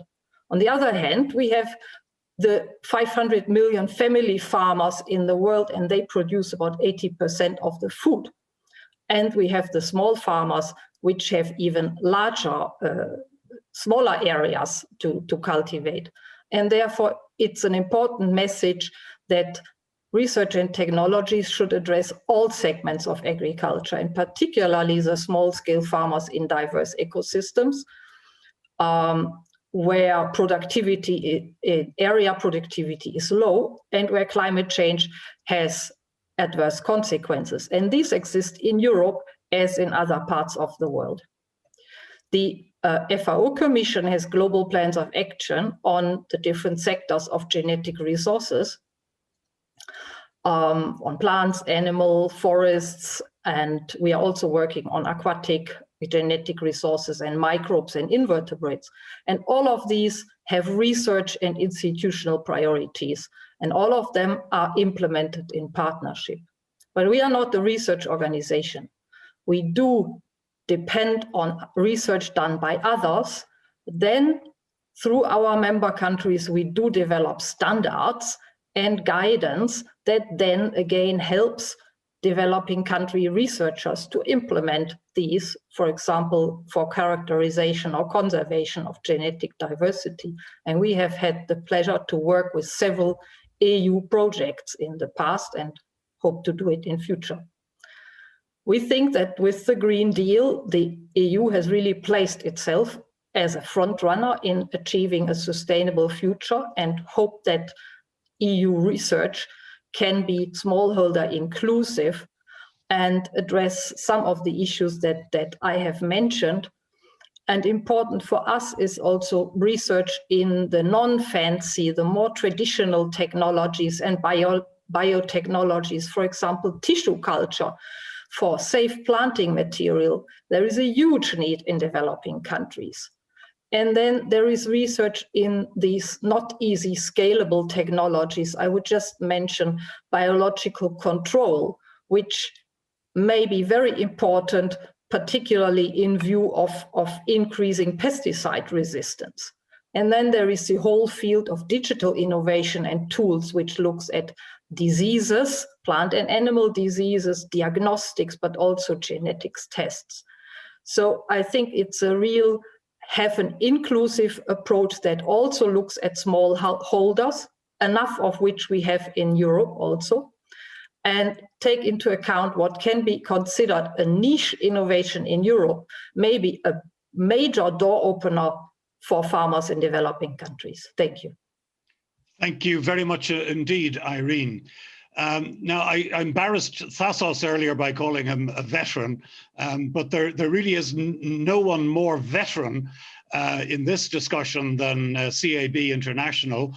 That NGO has been around for at least 100 years, I think, and has done amazing work, particularly in Africa, for, as I said, more than a century. Jenny Voss, your perceptions.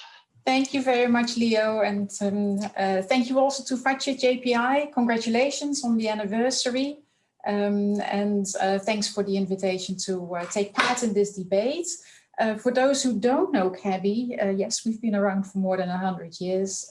We are an international organization with 50 member countries from around the globe, and we focus on putting agricultural and environmental knowledge into the hands of those who need it, with the ultimate goal of contributing to food security.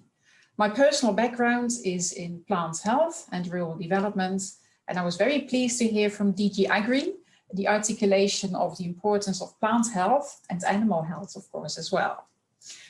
Let me start with a global observation. because we have to face some very sobering facts. The world is not on track to achieve the SDG 2 by 2030, the Zero Hunger goal.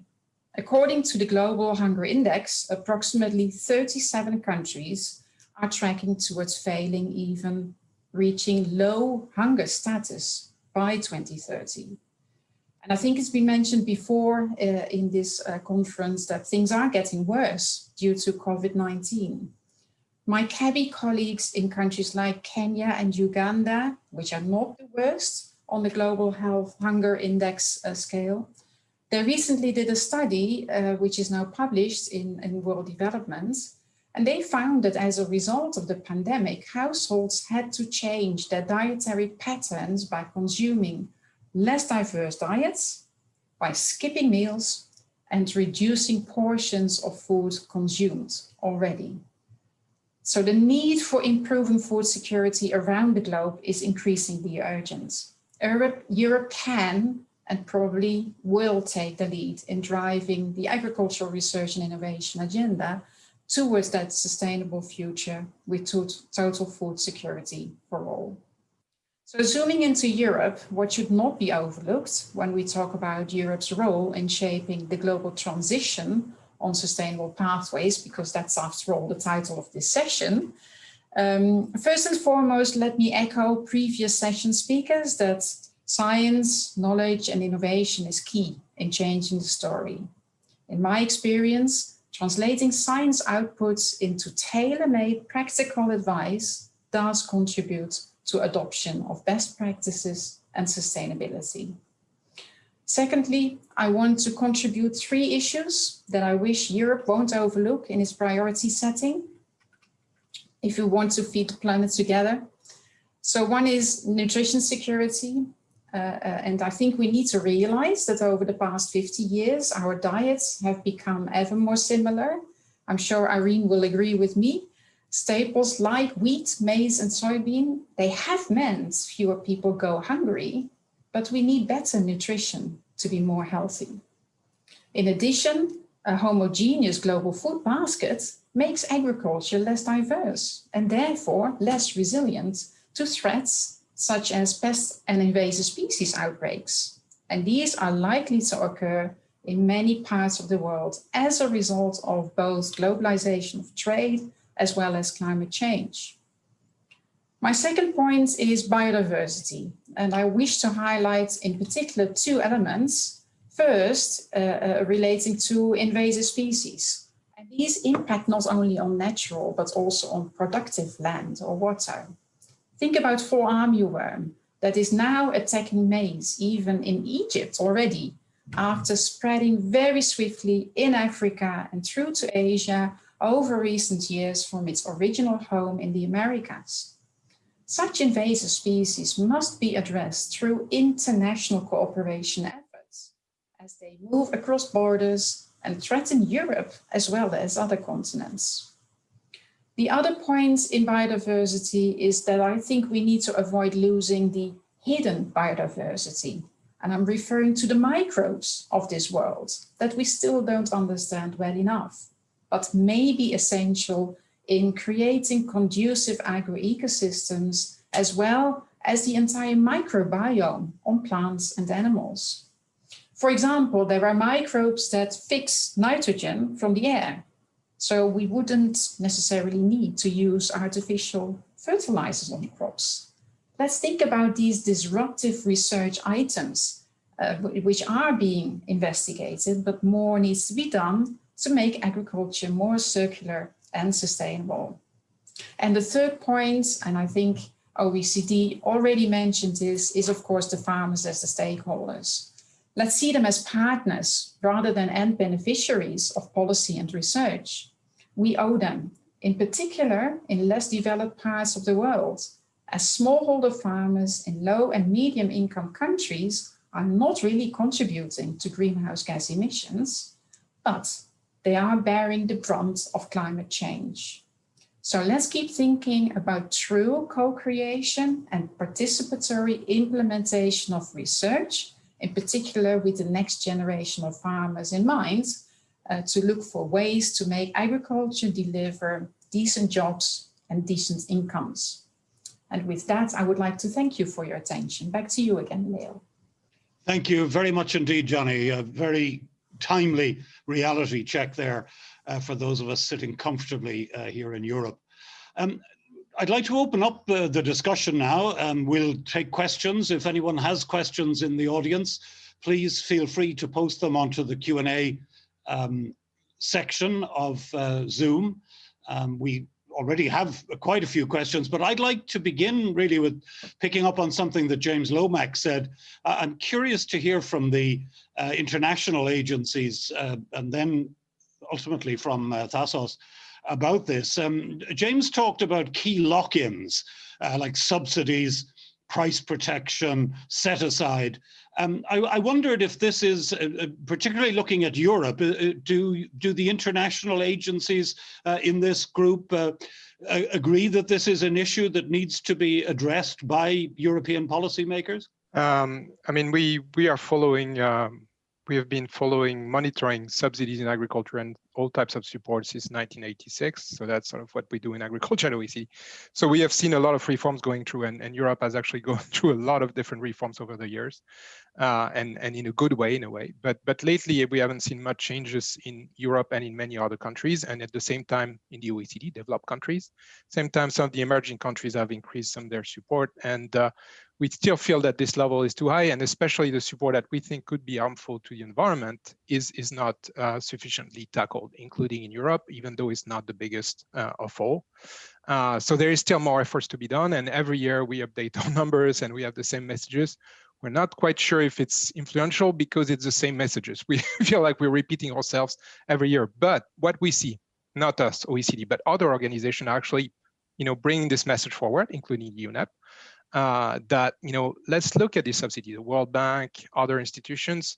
Let's look at whether, some could actually be better used or used differently rather than, sort of fixing a system and sort of protecting farmers perhaps, but, not in the right way because, you sort of sustain a higher price that it should be.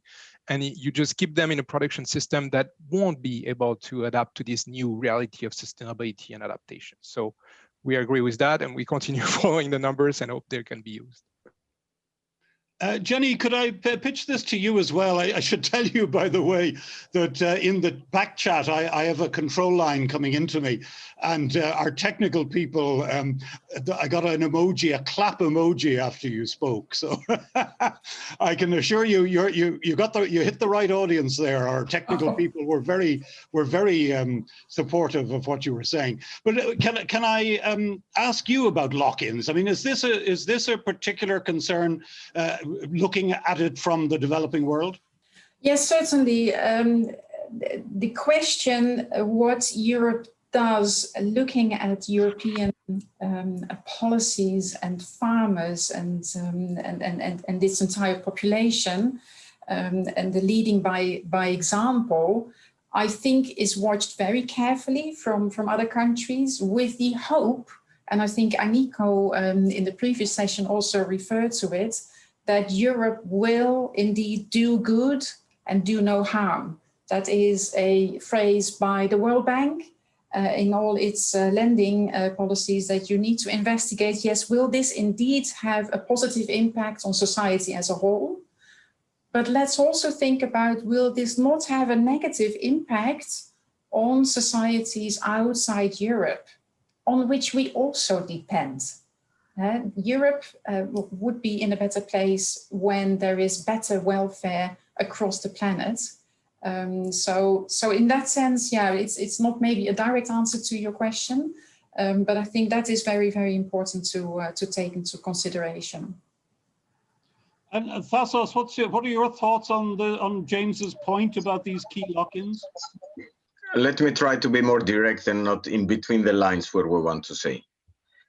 First of all, when we look at the OECD graphs over the years, they're mainly driven by reform in Europe, not by reform in any other parts of the world. And what we have seen in this reform in Europe is when we dropped very significantly our price support, we also had a much better and more rational, if you want, use of chemical inputs, a very significant drop in emissions. coupled also with what was happening in Central and Eastern Europe. Then with the reforms of 2003 and decoupling, we had a more slow but also steady improvement in the environmental footprint. And we have seen stagnation in the last 6 or 7 years. We have seen stagnation in emissions, but we have seen more significant increases in output, including the volume of output. So in a sense, this is also efficiency improvements. The way to see this reform path is to look at changes of what is called generally subsidy, which is not the same. And that's why what we will succeed or fail to do right now will become very crucial, because we need to target much better the support that we're giving in two particular areas. One is to increase the overall level of conditionality across all area, all land. It has to have 100%. That's why we don't want to see any exceptions of any kind. And second, improve much more the much more targeted measures that we have, whether it's so-called first pillar eco schemes, agro-environmental measures, but be able to measure on the ground what people are doing specifically. We want to see and measure performance. And I would like to raise briefly 3 issues here that I think haven't been clearly discussed. First of all, on the US study. The USDA study is based, first of all, on a model that you should never use for that details because it's a general equilibrium model. And they have assumed that all the increase in everything that we want to do in terms of reduction of chemical uses, antibiotics, and the rest is translated into a 30% increase in cost. The rest of the results come automatically. Of course, if you increase your cost, you shift your supply curve to the left for the economies, and the prices are going to go up. As I mentioned and focused before, what we are proposing with the farm to fork strategy is not a strategy of romantic return in previous centuries. It's a combination of all type of practices, all the way from organic and agroecology to conventional precision farming, that we have provided concrete examples that all can increase economic efficiency and reduce the footprint. And this is measurable. Second thing, in terms of better monitoring the policy, apart from the indicators, and I will not go, what we have also proposed is turning the farm accountancy data network, a network of economic data for 80,000 farms, into a farm sustainability data network, adding environmental indicators, linking the performance of these farmers to benchmarking that and to the advisory services, and providing data to research to be able to see what this gives. And third thing that we have stressed is the need to address 3 gaps, and that becomes very important. The knowledge gap, which is not the same in all farmers. The applications gap, because you might want to do the most marvelous things, but if you don't have broadband, what's the point of discussing what we're discussing, and green and digital transitions? And third, and that I mentioned also before, the gap in terms of perceptions, because we talk about all type of nice things without really defining them. And I'll give one example because nutrition was measured. It's going to be extremely important to be able to determine in a sound, scientifically based manner what is healthy diets and what we have to do. But that has to be done in a manner that at least we incorporate the cultural aspects of taste and preferences and the particularities in different parts. Because, I mean, we cannot keep going. I mean, to give you an extreme example, gluten-free is what? Either it is something that addresses people that have a problem that they need it, or it's the definition of healthy diet. And we have to use science to be able to clearly demonstrate, of course, we have to eat much less meat in Europe, and we're doing it, by the way. Of course, there are differences in different types of production, intensive or extensive, but these have to be measurable. And for me, this is the big bet of what we have to do. We have to focus much more in being able to measure the outcome of what we are proposing. Okay, thank you very much, Thassos. I'd like to just change the subject for a while. We've still got quite a few minutes, but I didn't want to let you go without getting your input to something which is very important around this particular conference. And that is that I'm keen to hear from each of you how you think FACCE-JPI might be able to cooperate better with global partners to stimulate more sustainable and resilient agriculture. I think I might start with you, Johnny, if that's okay. Thank you very much, Leo. Yes, I think, and I think following also what Tasso said, we need to green agriculture. We should not go back to the old times. We should be innovative and look for disruptive changes that will make agriculture far more circular and sustainable.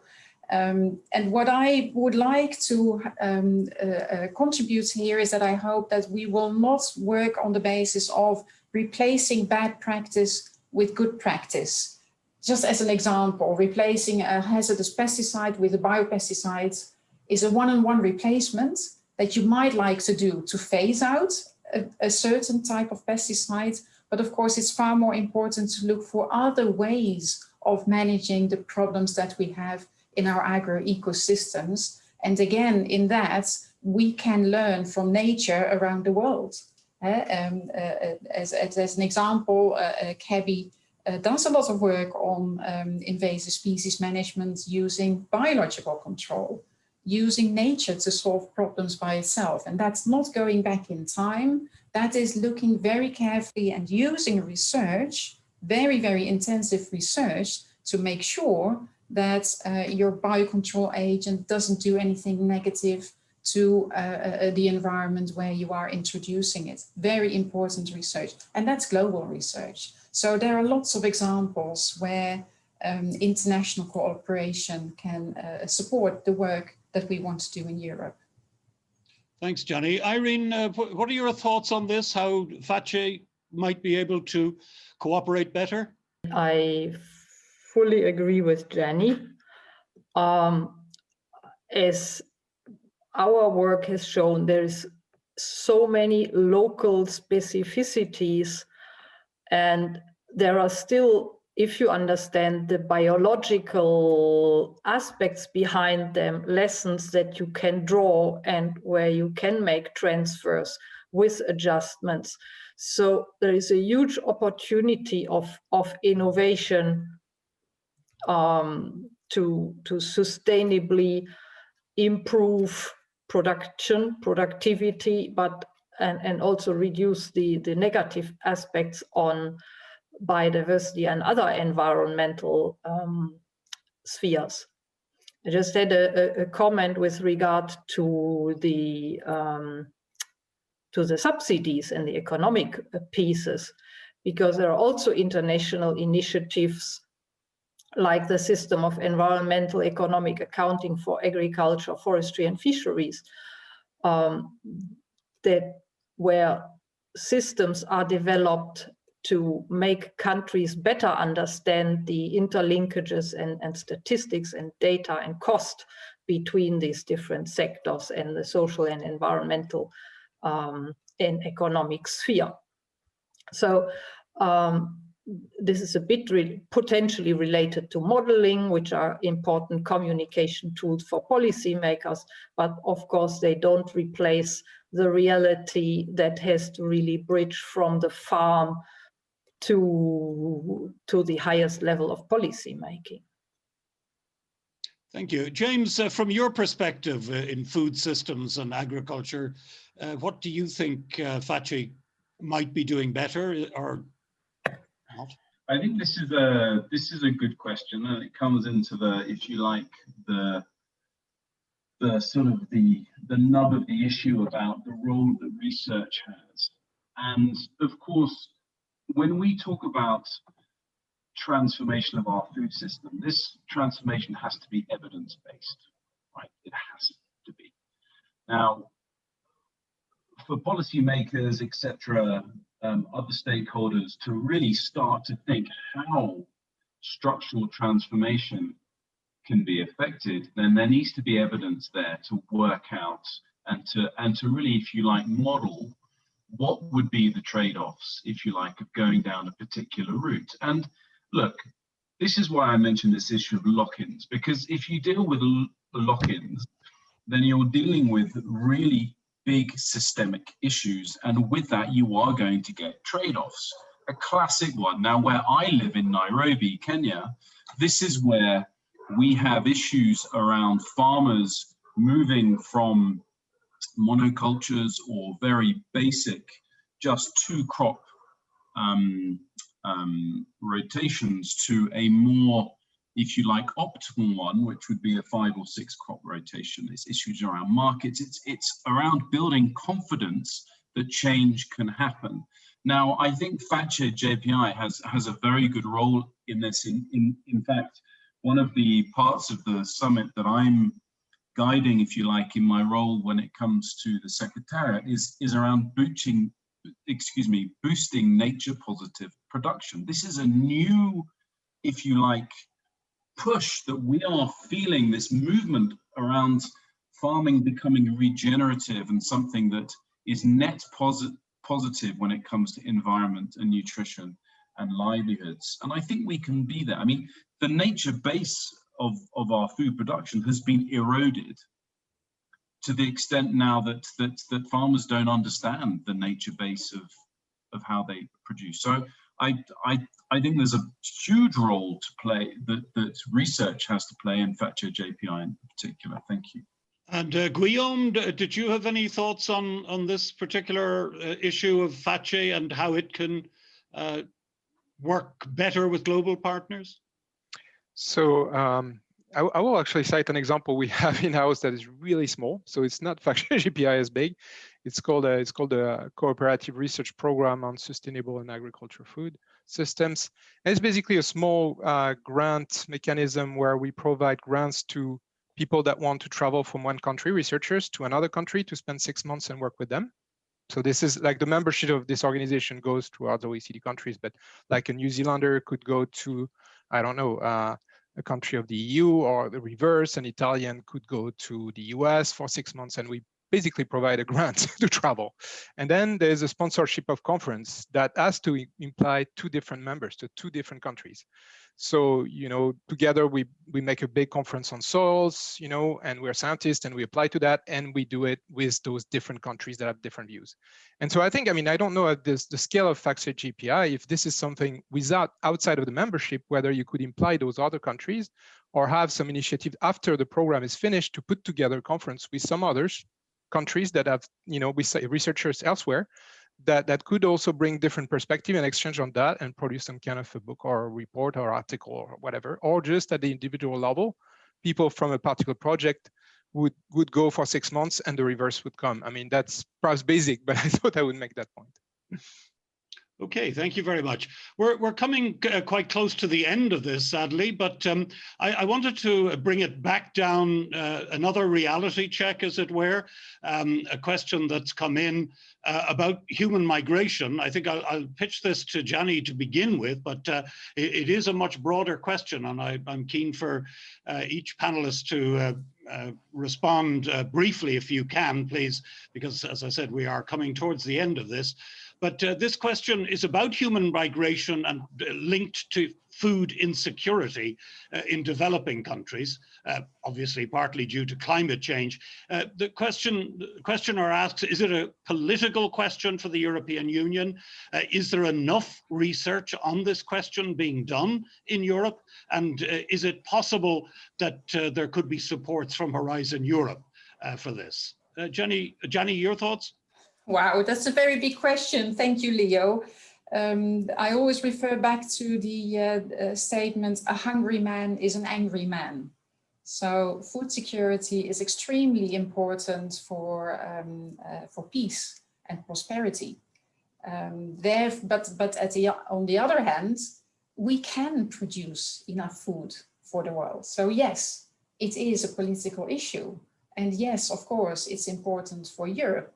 And Europe is doing an immense job, not only in its research work and its international cooperation and research, but also through its development and cooperation actions, where investments go into areas to help refugee camps produce their own food, etc., etc. Whether it's enough, obviously not, because there's still a problem. Yeah, maybe just to challenge the audience, I always say, if we can put a man on the moon and bring the person back again, how come we cannot solve this problem of food security? So yeah, it's important, but it needs collective action. Indeed, Johnny. James Lomax, from your vantage point in the great city of Nairobi, what are your thoughts on this? Well, of course, I think what Yanni said is great, and I back her up very much so. I mean, I think actually we do produce enough food globally. I just think we produce the wrong food, if you like. We have dust bowls in, for example, Zambia, where there's been such a focus on just working on maize production, whereas in fact then local varieties of grains, for example, have not been supported. So you're in then a downward spiral then of infertility, etc., which then you're encouraged by obviously to apply more fertilizers.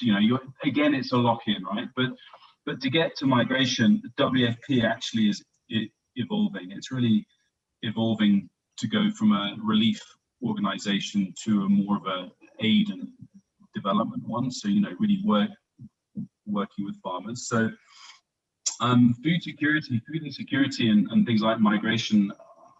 Yes, of course, it's caused by environment, but I also think that political instability is it's always going to be there, unfortunately, and that can be environment based. It can also just be ethnic. It can be just it's a really complex thing, and of course, when you've got this economic pull, if you like, gosh, some people have got this way of life and some don't. Then unfortunately, it's always going to pull people it's going to force or pull people into making and taking risks when it comes to migration.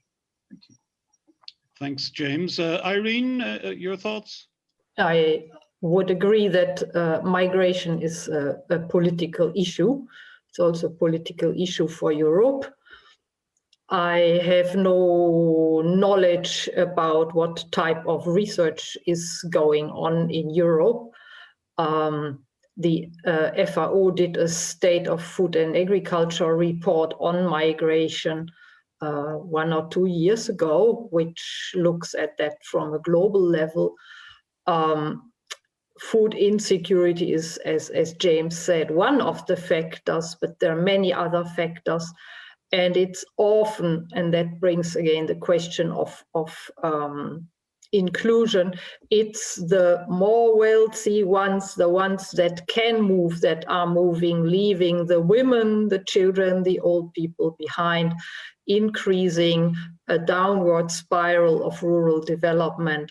And that again calls for, also linking to what Jenny said, an inclusive rural development approach that keeps people on the land with a perspective in agriculture to live from the land and provide a surplus that can be sold elsewhere. And that is a political question because it requires investment in infrastructure, in digital infrastructure, and so on in rural area. And I mean, this is a question we do not only have in developing countries, but also in some remote areas in Europe. And we see urban migration, urban-rural migration also in Europe. So I think the Green Deal is an opportunity to really rethink this balance between rural and urban spaces and what type of rural development do we want, including all the perspective on ecosystem services, as we are realizing that nobody can live without them, and that agriculture, forestry, fisheries are the biggest land users and should be the biggest providers of ecosystem services.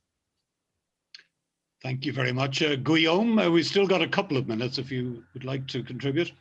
I mean, it is a complex problem, so I don't want to get, I mean, the way I approached it in the past was actually on the water side. So again, water risk. You know, a lot of reports have shown that when there is water tension on the food system, then people tend to move to the cities and a lot of things happen. It's not saying that's always the case, but that tells me that, you know, having more resilient agriculture system to shocks, I mean, indeed, politics and other issues are not, it's not going to be only about natural resource constraint or climate change, but that in some case could also absorb some of the shocks and rebuild and not, you know, create some migration. I don't know if, you know, the research you're doing in FACCE-JPI, you know, on adaptation, on being more resilient and all could be adapted elsewhere, but that's sort of the idea I had in here.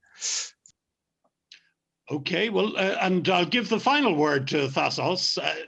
Would you like to respond to this idea that Horizon could be used as a mechanism for funding research into this whole area? I'm pretty sure that there is something about it already there, although I don't know about that. Might have been a question for Natalie. What I know in the areas I deal with is that although we cannot solve such a complex issue, not only in the minute now, but in the years to come, at least we should make sure not to make things worse. And how can you do that in the type of policies we're dealing with? First of all, do no harm. And that implies, while in the past we were depressing prices, now the criticism is don't inflate prices, which means that we need to make sure that there's still enough food produced. Second, the issue of distribution of food is extremely important, but also it's very important in addressing it in developing countries by resolving a fundamental problem that is usually not addressed. I mean, the interest of rural poor is to have higher prices. The interest of urban poor is to have lower prices. How exactly you solve this dilemma is the most difficult one, and that is where a lot of research has to focus in being able to balance this conflicting interests. Right, that's it. Thank you all for ending this entire 2 days of conversation with some really thought-provoking ideas, and I'm very glad that we managed to end on a thoughtful note today. So I'm going to hand it back now to Barna. Thank you all very much indeed. Yes, thank you very much also on my behalf for this panel and also for other panels. And of course, now it's the closing panel, Friday afternoon, Friday almost evening. First of all, I would like to thank you, Leo, for your moderation. It was a nice job. Thank you in the name of the GB and also in the Secretariat. But before leaving, without to attempt to conclude the discussions, I will still challenge my colleague, Gudrun, the chair of the FACCE-JPI. Maybe Gudrun, you can come in if you are here around to say a few words. Maybe you have some thoughts, some concluding remarks for us. First of all, I would like to thank all the speakers, all the panelists, and all participants who have provided input to our FACCE-JPI. That I have understood that we are still very, very relevant. The few messages which I would like to convey and also bring back to my colleagues in the governing board is that there is consensus that we have to change the food systems and the agricultural production systems. That's really important. And I still hear, and I emphasize the word still, that research and innovation is key to enabling the change. It must be evidence-based, this kind of change. And of course, how can we do that? We will do that by involving the stakeholders and end users and policymakers, because farmers, and we've heard about smallhold farmers, for example, but also citizens are crucial to actually make the change happen. And co-creation is perhaps an important word here. Local solutions. And in this last part of the third session, I take home the messages. It must be not only for the production, it must also take care of environment, nature-based solutions, nature-positive solutions, and biodiversity and ecosystem services. And policy is also to play a crucial role and has to reflect the complexity we are actually dealing with. So with this, I want to conclude, yes, we will cooperate and we will look at impact, and I think this we will already do next week. So with this, I will say thank you and give the chair back to you, Barna. Thank you. Yes, I would like to thank you also on my behalf, but before going out from the sessions, I would still want to check whether these more than 100 people are alive here with us. So I would kindly ask all of you, all the participants, to switch on the cameras. We would like to see you and at least at this point, while you are switching on the cameras, I would like to say a big thank you for our colleagues in the Secretariat, especially for Brenda arranging and organizing everything, Heather, Anya, and of course, not to mention, but here are also other colleagues, Audien, Leon, Ophelie, Dori, Stephanie. So I would also clap my hands for them. They were in the background helping us during the day and also yesterday, and organizing in the past 1 year the conference. It was a great job. In the name of the GB, I would like to thank you, GB. So it's our governing board, the work what you did, and not at the final, but also to thank for all the speakers, panelists who took part in the discussion debate today for their great input. By this, on my behalf, I would say goodbye for all of you, and hopefully we will meet, as it was today told, in 10 years' time for the 20th anniversary. Same people, everybody here, and hopefully not with the COVID, but in a personal touch, taking a coffee, or now it's Friday afternoon, a glass of beer or a glass of wine, drinking and saying cheers. So thanks for all of you, and have a nice weekend. Thank you.